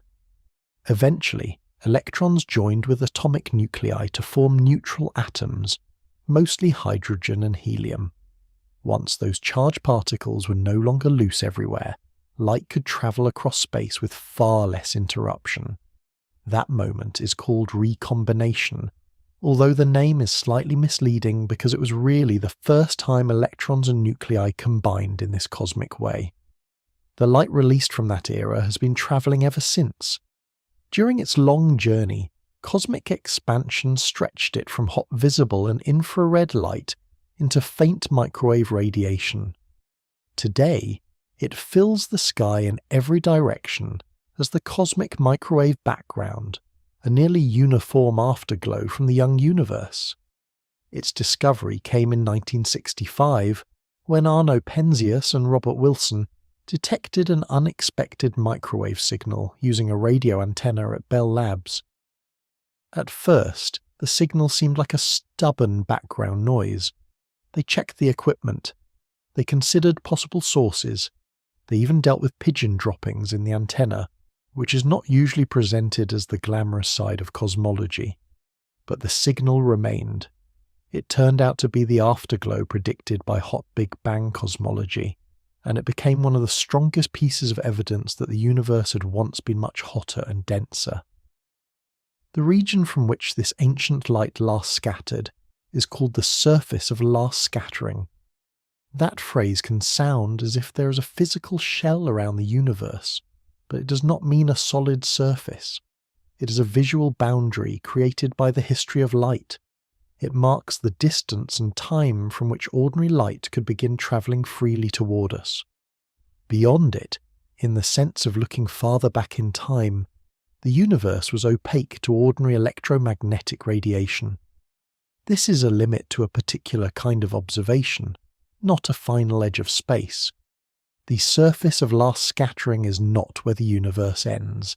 It is where the universe stops being transparent to ordinary light in the past. Beyond that visual boundary lies earlier cosmic history, not an empty outside. There were particles, radiation, density fluctuations, and physical processes, but they cannot be seen directly with ordinary light because the early plasma scattered photons too often. The cosmic microwave background is not perfectly smooth. Its temperature is almost the same in every direction, but tiny variations appear across the sky. These variations are extremely small, yet they are deeply important. They reveal early density patterns in the young universe. Slightly denser regions had a little more gravity, and over immense time those differences helped matter, gather into the first galaxies, clusters, and the large-scale cosmic web. Several major missions have measured this ancient light with increasing precision. The Cosmic Background Explorer detected the tiny temperature variations and measured the background spectrum with great accuracy. The Wilkinson microwave anisotropy probe mapped those variations in far greater detail. Later, the European Space Agency's Planck satellite produced an even sharper view, allowing cosmologists to estimate the universe's age, composition, geometry, and expansion history with remarkable precision. These maps are often shown as oval images of coloured patches across the whole sky. They can look like a picture of the edge of the universe, but that is not what they are. They are maps of ancient light arriving from every direction, showing the universe as it was when it first became transparent. The cosmic microwave background is more like a baby picture of the observable universe than a photograph of its outer wall. A very impressive baby picture, admittedly, and one with rather more statistical analysis than most family albums. This matters for the question of whether space ends, because a visible boundary can easily feel like a physical boundary. The mind sees a last light and imagines a last place. But astronomy often deals with horizons of evidence. A telescope may reach the limit of one kind of signal, while reality continues beyond that limit in forms that are harder to observe. The cosmic microwave background is the farthest ordinary light-based view available, but it is not the end of existence. Earlier than the cosmic microwave background, scientists must rely on indirect evidence, theory, particle physics, gravitational effects, and possible traces such as primordial gravitational waves. That earlier universe is hidden from ordinary sight, not absent. The darkness beyond that light is not a wall. It is the limit of what photons from that era can reveal. So the cosmic microwave background gives a profound answer, but not the simple edge the imagination might expect. It shows a universe that was once hot, dense, smooth, and faintly rippled with the seeds of future structure. It marks the beginning of transparency, not the boundary of space. The farthest light is not a final fence. It is the oldest message still arriving. Beyond the observable universe, the most careful scientific expectation is not a wall, a void, or a final border, but more universe, more space, more matter, more galaxies gathered into clusters and filaments, more cosmic void stretching between them. More light, travelling through regions too distant to have reached Earth yet, and perhaps regions whose light never will. That may sound less dramatic than a glittering edge of reality, but it is the answer most naturally suggested by modern cosmology. The observable universe is not everything that exists. It is everything from which light has had enough time to reach this location since the universe became transparent. That makes it a region defined by observation, time, and the speed of light, not a region defined by an actual outer surface. The reason cosmologists expect more universe beyond the observable horizon comes partly from the large-scale uniformity of the universe that can be seen. Across enormous distances, the cosmos appears broadly similar in every direction. It is not perfectly smooth, of course. It contains galaxies, galaxy clusters, dark matter, gas, stars, black holes, and enormous cosmic voids where very little shines. But averaged over the larger scales, the same kind of structure appears again and again. This idea is formalized in the cosmological principle. The cosmological principle says that, on very large scales, the universe is broadly homogeneous and isotropic. Homogeneous means similar from place to place. Isotropic means similar in every direction. It does not mean every corner is identical, in the same way that saying a forest is broadly green does not mean every leaf has filled out the same paperwork. It means the universe, when viewed on scales of hundreds of millions of light-years, does not appear to be arranged around one special centre or one special direction. That expectation is also supported by the success of the standard cosmological model, often called the lambda cold dark matter model. This model combines ordinary matter, dark energy, cosmic expansion, and the early density fluctuations seen in the cosmic microwave background. It explains a remarkable range of observations, from the large-scale distribution of galaxies to the overall expansion history of the universe. It is not a complete explanation of everything, especially because dark matter and dark energy remain deeply mysterious, but it works well enough that its broad picture cannot be ignored. Within that picture, there is no known place where galaxies simply stop because space has run out. No telescope has found a final rim. No survey has revealed a shell around the universe. There is no evidence of a cosmic wall, a physical border, or a polite warning sign reading, "Please turn back, reality ends here." The farther astronomers look, the more they see earlier stages of the universe, not an outer fence. The phrase "beyond the observable universe" is scientifically meaningful because it refers to regions outside the part of the universe currently visible from Earth. Those regions may still be part of the same universe, governed by the same broad physical laws, even though direct observation is impossible. But the phrase "outside the universe" is much trickier. If the universe means all of space and time, then outside the universe may not describe a real location at all. It may be like asking for a place south of the South Pole. The words can be arranged into a sentence, but the geometry may not offer the thing being asked for. This does not mean scientists know exactly what lies beyond the horizon. It means the best conservative assumption is continuity. The visible universe does not suddenly change character near its observational boundary. There is no sign that the cosmic web is thinning toward a final edge.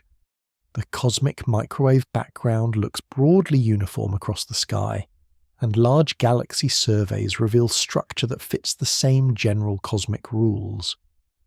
So the simplest expectation is that more of the same broad universe continues beyond sight. Galaxy surveys help build this picture within the observable region. The Sloan Digital Sky Survey has mapped enormous numbers of galaxies and quasars, revealing the cosmic web in great detail. The Dark Energy Survey has studied hundreds of millions of galaxies, using their distribution, shapes, and distances to investigate dark energy, dark matter, and cosmic structure. These surveys do not reach beyond the observable universe, but they show that the part available to measurement has a large-scale pattern rather than a nearby edge. Still, there is a limit called cosmic variance. This means that cosmologists have only one observable universe to study. They cannot step outside it, collect a dozen other observable universes, compare samples, and produce a tidy average like a laboratory experiment with several trays of cosmic muffins. The visible universe is one sample of the larger whole. It may be representative, but there is always some uncertainty because only one sky can be measured from this cosmic position. That uncertainty is not a weakness. It is part of honest science. The observable universe gives an enormous amount of information, but it does not give everything. It allows scientists to infer, test, compare, and constrain possibilities. It does not allow direct inspection of regions beyond the horizon. So the strongest conservative answer is quiet and careful. Space probably continues beyond what can be seen. The edge of the observable universe is not known to be the edge of space. Beyond it there may be more galaxies, more darkness, more structure, and the same broad laws of physics unfolding beyond reach. But whether space continues forever remains unknown. The universe may be infinite, it may be finite and unbounded. What science can say most clearly is that sight ends before there is any evidence that space itself does. One of the most natural questions in cosmology is also one of the most misleading. If the universe is expanding, what is it expanding into? The question sounds perfectly reasonable. Everything familiar that expands seems to expand into something. A balloon expands into the air around it. Steam expands into a room. Bread dough expands into the space inside an oven, hopefully with excellent results. So if space itself is expanding, the mind instinctively imagines a larger emptiness outside it, waiting to receive the growing universe. But cosmic expansion is not ordinary expansion in that sense. It is not the universe pushing outward into a surrounding container. It is not galaxies spreading through a pre-existing void like smoke filling a room. In modern cosmology, expansion means that distances within space grow over time on very large scales. The change is intrinsic. It belongs to the geometry of the universe itself. Intrinsic expansion means the expansion can be described from within the universe without needing to imagine an outside viewpoint. Distant galaxies move farther apart because the scale of space between them increases. This does not mean every object swells. Galaxies, solar systems, planets, human bodies, and the cup of tea going cold beside someone's bed are held together by local forces. Cosmic expansion is mainly seen across the vast distances between galaxy clusters, where gravity has not bound everything into one stable system. The balloon analogy can help as long as it is treated gently. Imagine dots drawn on the surface of a balloon. As the balloon inflates, the dots move farther apart along the surface. To a tiny creature living only on that surface, every distant dot would seem to recede. There would be no special centre of expansion on the surface itself. The surface would grow in area, and distances within it would increase, yet the creature would not find an edge on the surface. This analogy is useful because it shows how expansion can happen without a centre inside the expanding space. It also shows how every observer can see other distant points moving away. But the analogy has a limit, and that limit is important. A real balloon expands into the air around it. It has a rubber surface embedded in ordinary three-dimensional space. The universe is not literally the rubber surface of a balloon. Space is not known to be inflating into a larger room that surrounds it. General relativity allows the expansion of space to be described from the inside. Albert Einstein's theory does not require a cosmic observer standing outside the universe, holding a clipboard, watching the whole thing grow. It describes how space-time behaves according to its own geometry, matter, energy, and expansion history. The universe can be modelled as a whole using relationships within space-time rather than by placing it inside some larger arena. This is where the question begins to change shape. Asking what the universe expands into may be like asking what is north of the North Pole. The words make grammatical sense. A person can ask the question clearly. But on the surface of Earth, north is a direction that loses its usual meaning at the North Pole. The problem is not that the answer is hidden behind a small polar curtain. The problem is that the concept being used has reached the limit of where it applies. In a similar way, outside the universe may not be a meaningful location if the universe means all of space and time. Outside normally means another region of space beyond a boundary. But if space itself is part of what is being discussed, then outside space may not be a place in the ordinary sense. The sentence can be spoken, but reality may not provide the object the sentence seems to request. There is also a difference between mathematical embedding and physical reality. In mathematics, a curved surface or curved space can sometimes be represented inside a higher dimensional space to make it easier to picture. A sphere's surface, for example, can be shown as curving through ordinary three-dimensional space. That visual representation is an embedding. It helps the mind. It gives the geometry somewhere to sit on the page. But an embedding is not always required physically. A curved space can have intrinsic geometry, meaning its curvature can be detected by measurements made within that space. Travellers, light beams, triangles, and distances can reveal curvature without anyone needing to step outside and look back at it. In general relativity, space-time curvature is real because of how it affects motion, light, clocks, and gravity, not because someone has seen the universe from the outside.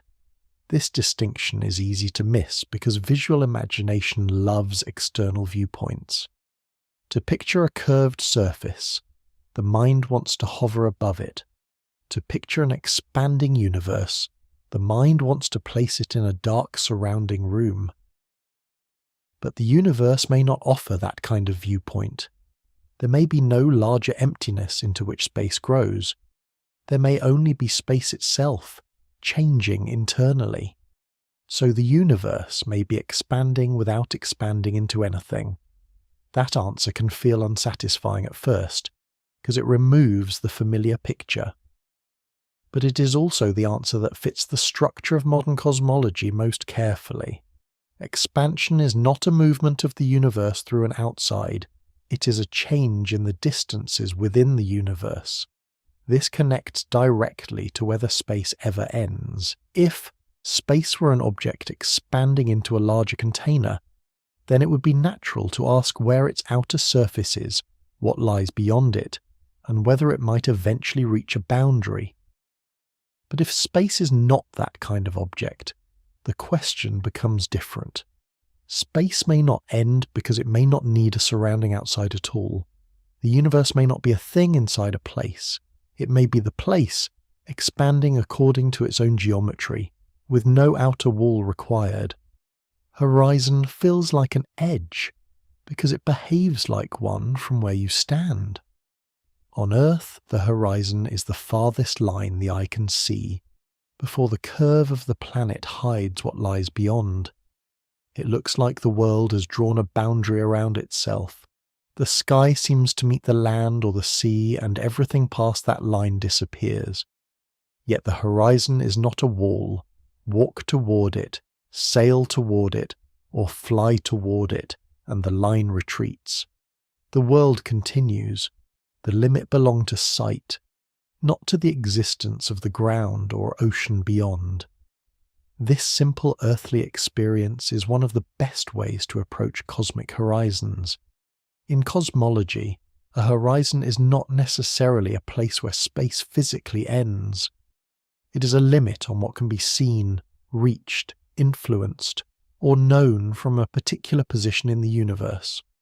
A true boundary would be a real edge, a place where space itself stopped or changed into something else. A horizon is more subtle. It is created by distance, time, motion, gravity, expansion, or the speed at which signals can travel. The particle horizon is one of the most important cosmological horizons. It marks the farthest distance from which light or other information could have reached Earth since the beginning of the universe's observable history. Because light travels at a finite speed, and because the universe has a finite age, there are regions so far away that their light has not had time to arrive. This does not mean those regions do not exist. It means they are beyond the current reach of observation. There is also an event horizon in cosmology, connected to the accelerating expansion of the universe. This is not the same as the event horizon around a black hole, though the shared name can cause confusion. A cosmological event horizon marks a limit beyond which events happening now may never be able to send signals that reach us in the future, because the expansion of space carries distant regions away too quickly.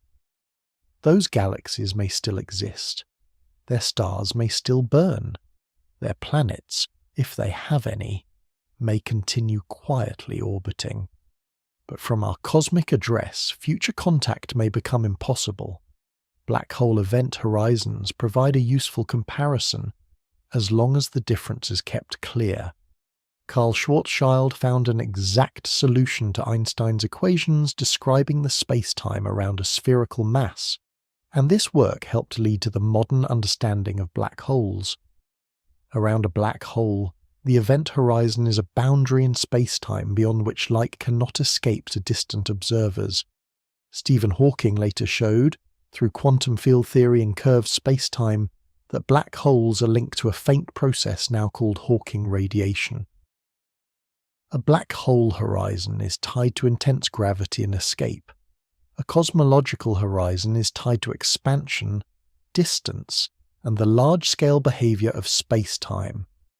Both kinds of horizon are real limits, but they are not the same kind of thing. A black hole event horizon is not the edge of the universe. A cosmological horizon is not a solid shell. Horizons are not all walls wearing different hats. They are boundaries of communication and observation, shaped by the rules of space-time. The accelerating expansion of the universe makes this especially important. Observations of distant Type 1a supernovae in the late 1990s show that cosmic expansion is speeding up. In the standard cosmological model, the leading explanation is dark energy, often represented by the cosmological constant. Einstein originally introduced the cosmological constant in a different context, to allow a static universe, but in modern cosmology, it is used to describe a form of energy associated with space itself that can drive accelerated expansion. If dark energy remains roughly constant, then very distant galaxies will gradually move beyond future reach. Their light may become increasingly stretched and faint. Over immense timescales, observers in the far future may see a much emptier sky, with only gravitationally bound neighbours still visible. The galaxies beyond the horizon would not have crashed into the end of space, they would simply have crossed out of possible contact. This is a quiet but important distinction. The universe can contain limits without containing an edge. There can be a limit to what can be seen now. There can be a limit to what can ever be seen. There can be a limit to what can influence us. There can be a limit to what light can reveal about the earliest universe. None of these limits require a final wall where space itself stops. The mind often treats every limit as an ending because that is how ordinary landscapes work. A fence ends a field, a coastline ends the land, a wall ends a room. But cosmology is full of horizons, and horizons are more like promises that the visible world is not the whole story. They mark the boundary of access, not necessarily the boundary of reality. So when asking whether space ever ends, horizons must not be mistaken for edges. The observable universe has a horizon. An accelerating universe may have a future event horizon. Black holes have event horizons of their own. But none of these, by themselves, show that space has a final outer border. The universe may hide regions from view, carry galaxies beyond contact, and place strict limits on what can ever be known, while still having no physical edge at all. The future of space is not expected to arrive as a sudden edge.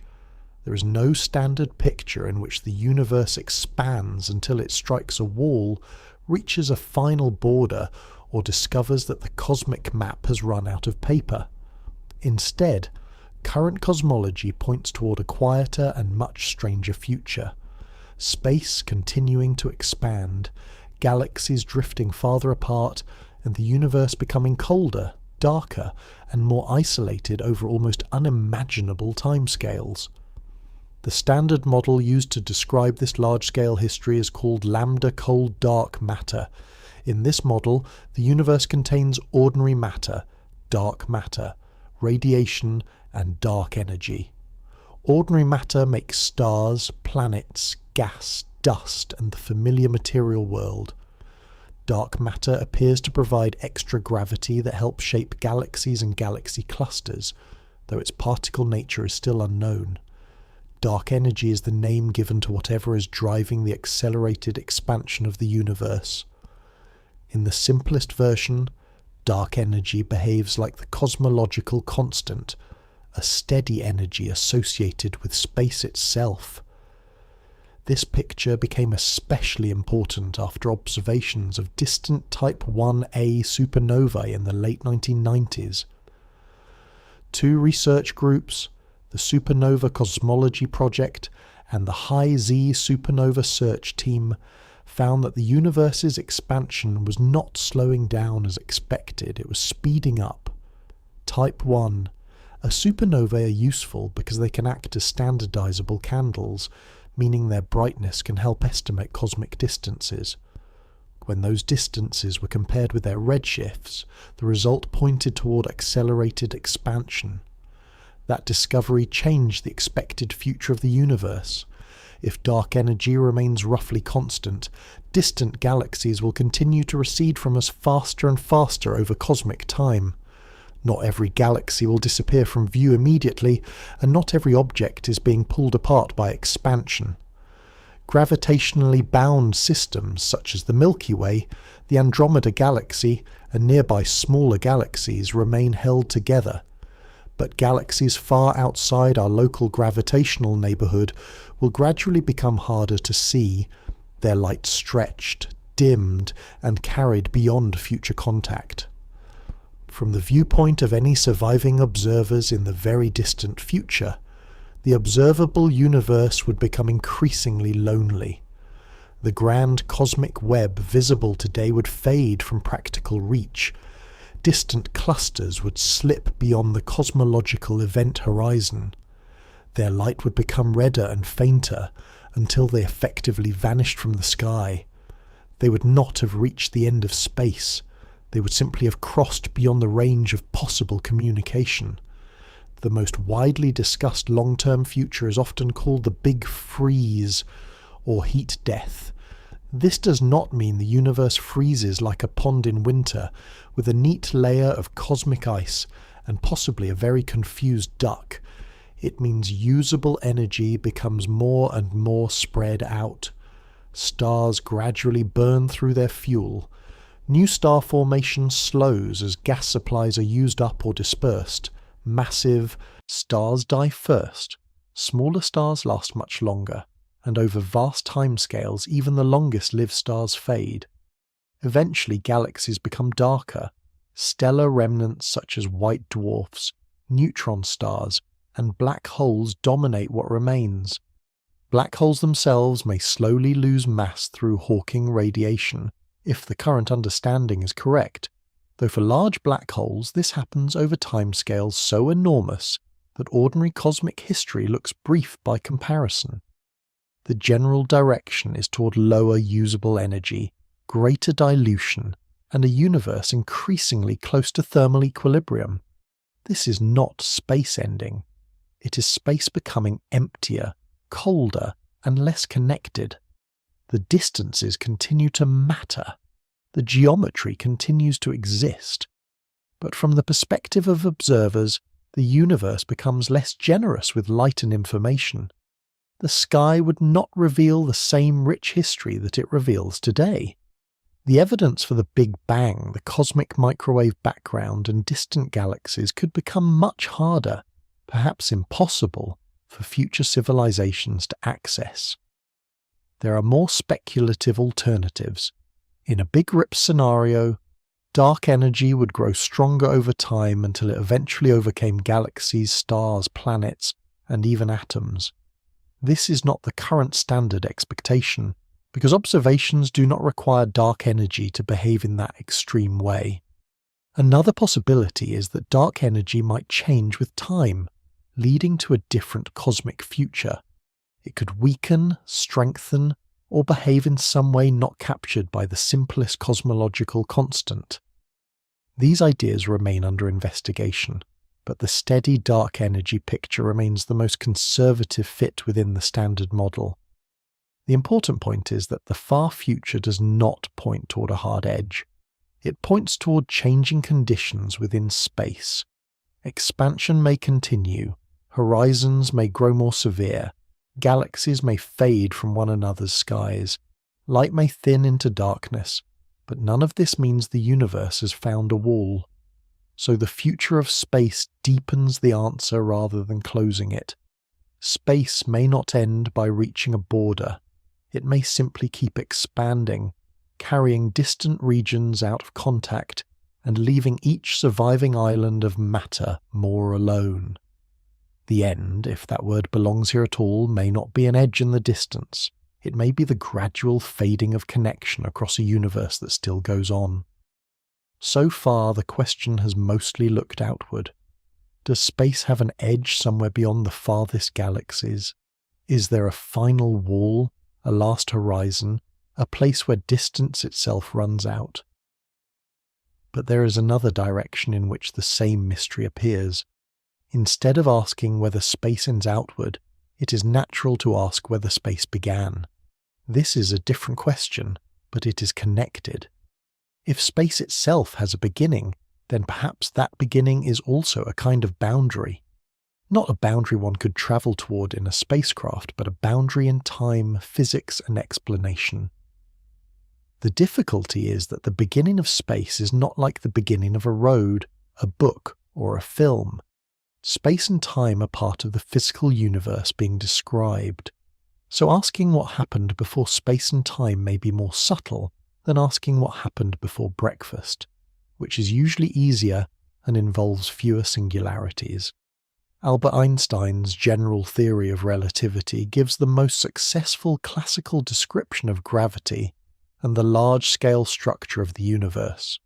When general relativity is applied to an expanding universe, and then followed backward under simple assumptions, the universe becomes hotter, denser, and more compressed. Galaxies move closer together in the mathematical description. Radiation becomes more intense. Matter becomes more crowded. Eventually, the equations seem to point toward an extreme state, where density and curvature become infinite.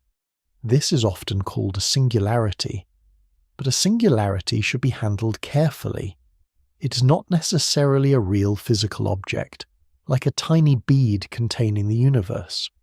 It is more likely a sign that the theory being used has reached the edge of its validity. General relativity is powerful, but it is a classical theory. It does not include quantum mechanics in a full description of gravity. When the universe is pushed back toward the earliest moments, into conditions of extreme density and tiny scales, quantum effects are expected to matter.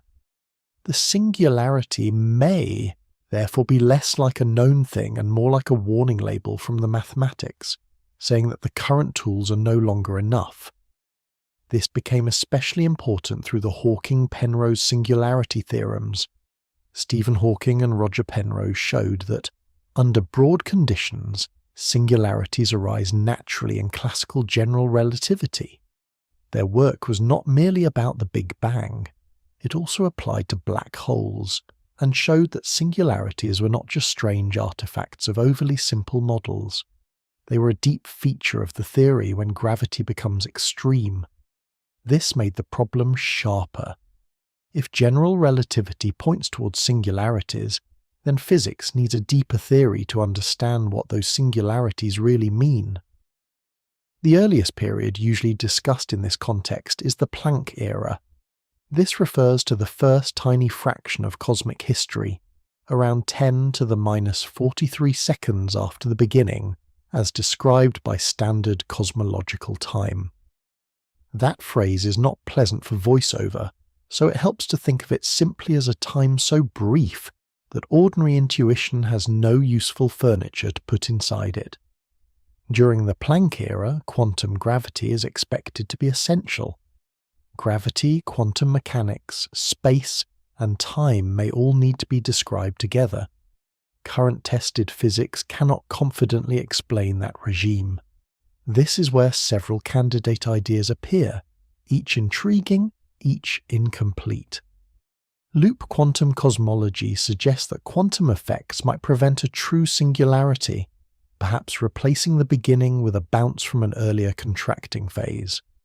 String theory tries to describe particles and forces through tiny vibrating strings and higher dimensional structures, and it has inspired several possible early universe scenarios. The Hartle-Hawking no-boundary proposal, developed by James Hartle and Stephen Hawking, suggests that the universe might not have an ordinary starting edge in time, somewhat as Earth's surface has no northern edge beyond the North Pole. These ideas are serious, but they are not confirmed final answers. None has yet been experimentally established as the complete description of the beginning of space. They are attempts to go beyond the known limits of general relativity, and they show how difficult the question becomes when the universe is pushed back to its earlier state. The beginning may not have been a beginning from nothing in the everyday sense. It may not even have been a beginning in ordinary time, because time itself may be part of what emerged or changed. This is why the phrase "before the Big Bang" must be used with care. In some models, there may have been an earlier phase. In others, time as understood within the universe may not extend meaningfully before the hot, dense beginning.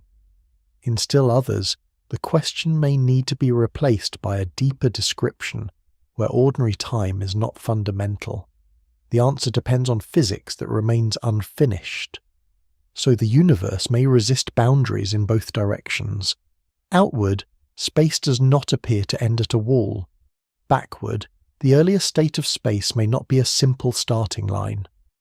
The observable expansion began from an extremely hot, dense condition, but that does not automatically mean a creation from empty nothing or a first moment that behaves like the first page of a diary. The deeper lesson is gentle but unsettling. Space may not have an ordinary outer edge, and it may not have an ordinary beginning edge either. The universe may be shaped by boundaries of knowledge more than boundaries of matter, horizons of observation, limits of theory, and places where familiar ideas stop before reality does. Once the question of space has been followed beyond horizons, beyond ordinary expansion, and back toward the limits of the early universe, a more speculative word often begins to appear: multiverse. It is a word with a powerful atmosphere around it.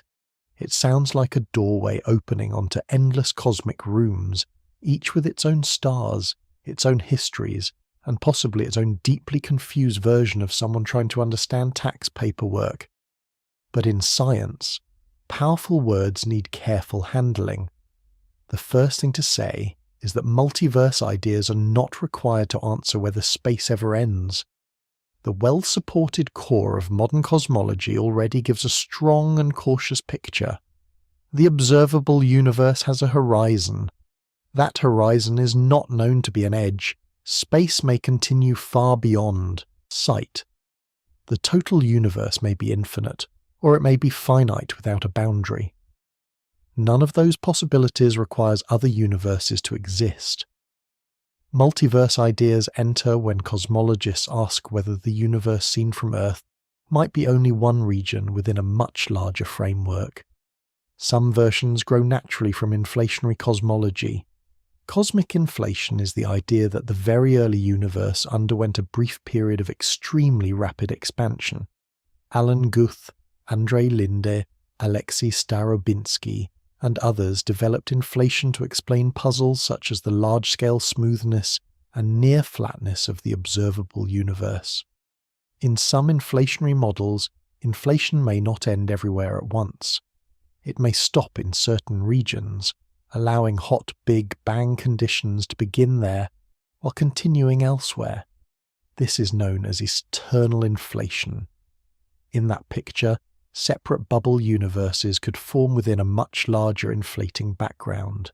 Each bubble would be a region where inflation ended locally, creating a universe with its own expanding space, matter, radiation, and cosmic history.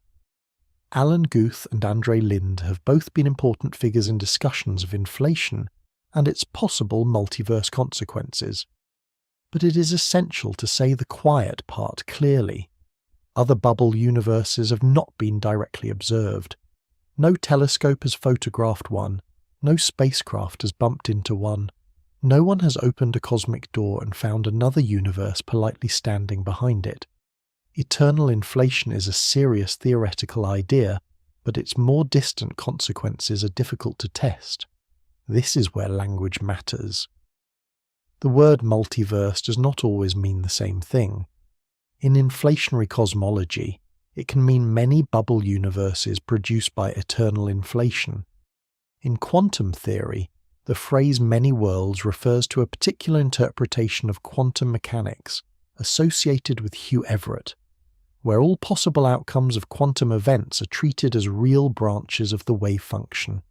In mathematical universe proposals, associated with thinkers such as Max Tegmark, the word multiverse can refer to even broader ideas about different mathematical structures corresponding to different realities.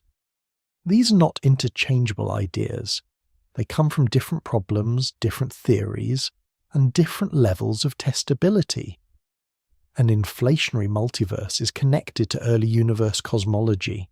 A quantum many worlds picture is connected to the measurement problem in quantum mechanics. A mathematical multiverse is more philosophical and speculative. Treating them as one single claim can make the subject sound more definite than it is. For the question of whether space ends, the inflationary version is the most relevant. If eternal inflation is correct, then the observable universe may be part of one bubble within a larger inflating space-time. The edge of what can be seen from Earth would still not be the edge of all reality. It would be only the limit of observation within this region. Beyond that, there could be more of the same bubble, or, in a far larger theoretical framework, other bubble regions entirely. But this does not provide an observed edge of space. It does not reveal a border where this universe stops and another begins in any ordinary travel sense. In many models, other bubble universes would be separated by expanding regions of space-time in ways that make contact impossible. Even if they exist, they may be permanently beyond observation. That means the idea expands the question rather than settling it. It moves the mind from the edge of the observable universe to the edge of evidence itself. There have been attempts to look for possible signatures of bubble collisions in the cosmic microwave background. If another bubble universe had interacted with the observable region in the very early universe, it might, in principle, have left a faint pattern in the ancient light. Researchers have searched for unusual circular features or anomalies. So far, no confirmed evidence has shown that such a collision occurred. The cosmic microwave background remains an extraordinary record of the early universe, but not a confirmed postcard from a neighbouring bubble. This is not a reason to dismiss the subject. Speculative science has a real role when it grows from established theories and makes contact even indirectly with possible tests. Inflation itself began as a theoretical solution to real, cosmological puzzles, and has gained support from broad features of observation. But the farther a claim moves beyond what can be measured, the more carefully it must be framed. A useful idea is not the same as a confirmed fact. The multiverse can be tempting because it seems to offer an answer to every boundary. If this universe has no edge, perhaps it is part of a larger structure. If that larger structure has no edge, perhaps there is something larger again. But this can become an endless ladder of imagination unless evidence keeps hold of the railing. Science does not progress by making reality sound bigger and bigger, simply because bigger feels impressive. It progresses by asking what can be defined, calculated, tested, constrained, and honestly admitted as unknown. So multiverse ideas sit near the edge of modern cosmology, not because they are nonsense, but because they press hard against the limits of observation. They may one day become more testable through better measurements of the cosmic microwave background, gravitational waves, or deeper theoretical connections. Or they may remain plausible but unconfirmed possibilities, interesting windows into what the equations allow rather than proven descriptions of what exists. For the question of whether space ever ends, the careful conclusion remains calm. The visible universe is not known to be the whole universe. Inflation may have stretched space far beyond the region that can be observed. Eternal inflation may even suggest a much larger framework containing bubble universes. But none of this reveals a physical edge of space. It only shows that the edge of sight is not the same as the edge of reality, and that beyond a certain point, careful language matters more than dramatic claims. After all the horizons, curves, measurements, and careful uncertainties, the best answer science can give is both simple and beautifully unsatisfying. Space does not appear to end at the edge of what can be seen. The observable universe has a boundary, but that boundary is not known to be a physical edge. It is a horizon created by the finite age of the universe, the finite speed of light, and the expansion of space during the time that light has been travelling. That distinction is the quiet centre of the whole question. The observable universe is not the same thing as the entire universe. It is the region from which light and information have had time to reach Earth. Beyond that region, there may be more galaxies, more dark matter, more cosmic voids, more filaments of the cosmic web, and more space arranged according to the same broad physical laws. There is no evidence that the galaxies simply stop at the visible boundary. No telescope has found a rim. No cosmic microwave background map has revealed a wall. No galaxy survey has shown a final fence around reality, which is probably for the best, because a fence around the universe would raise several planning permission questions. The edge of sight can feel like the edge of existence because human experience is full of visible limits.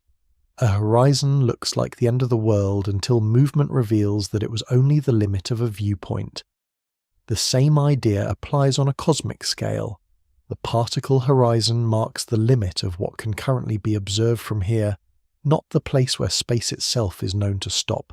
It is a boundary of evidence, not a boundary of being.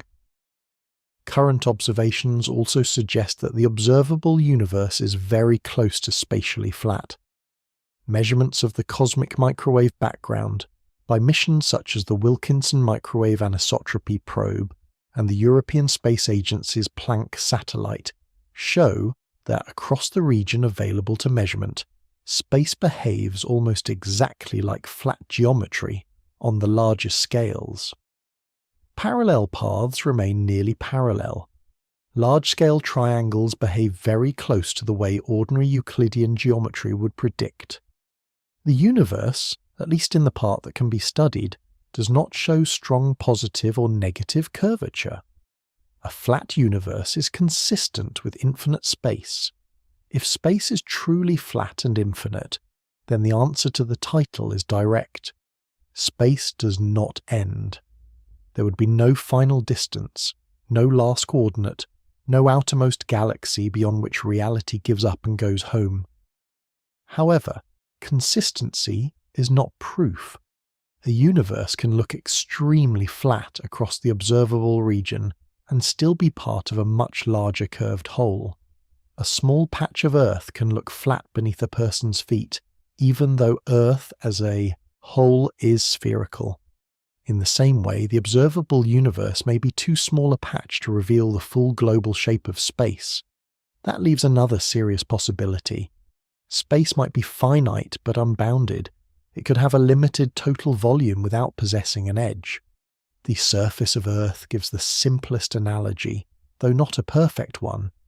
Earth's surface has a finite area, yet a traveller moving across it never reaches an edge of the surface itself. A closed universe could be similar in spirit, but involving the geometry of three-dimensional space rather than a two-dimensional surface. In such a universe, space would not go on forever, yet it would still not end at a wall.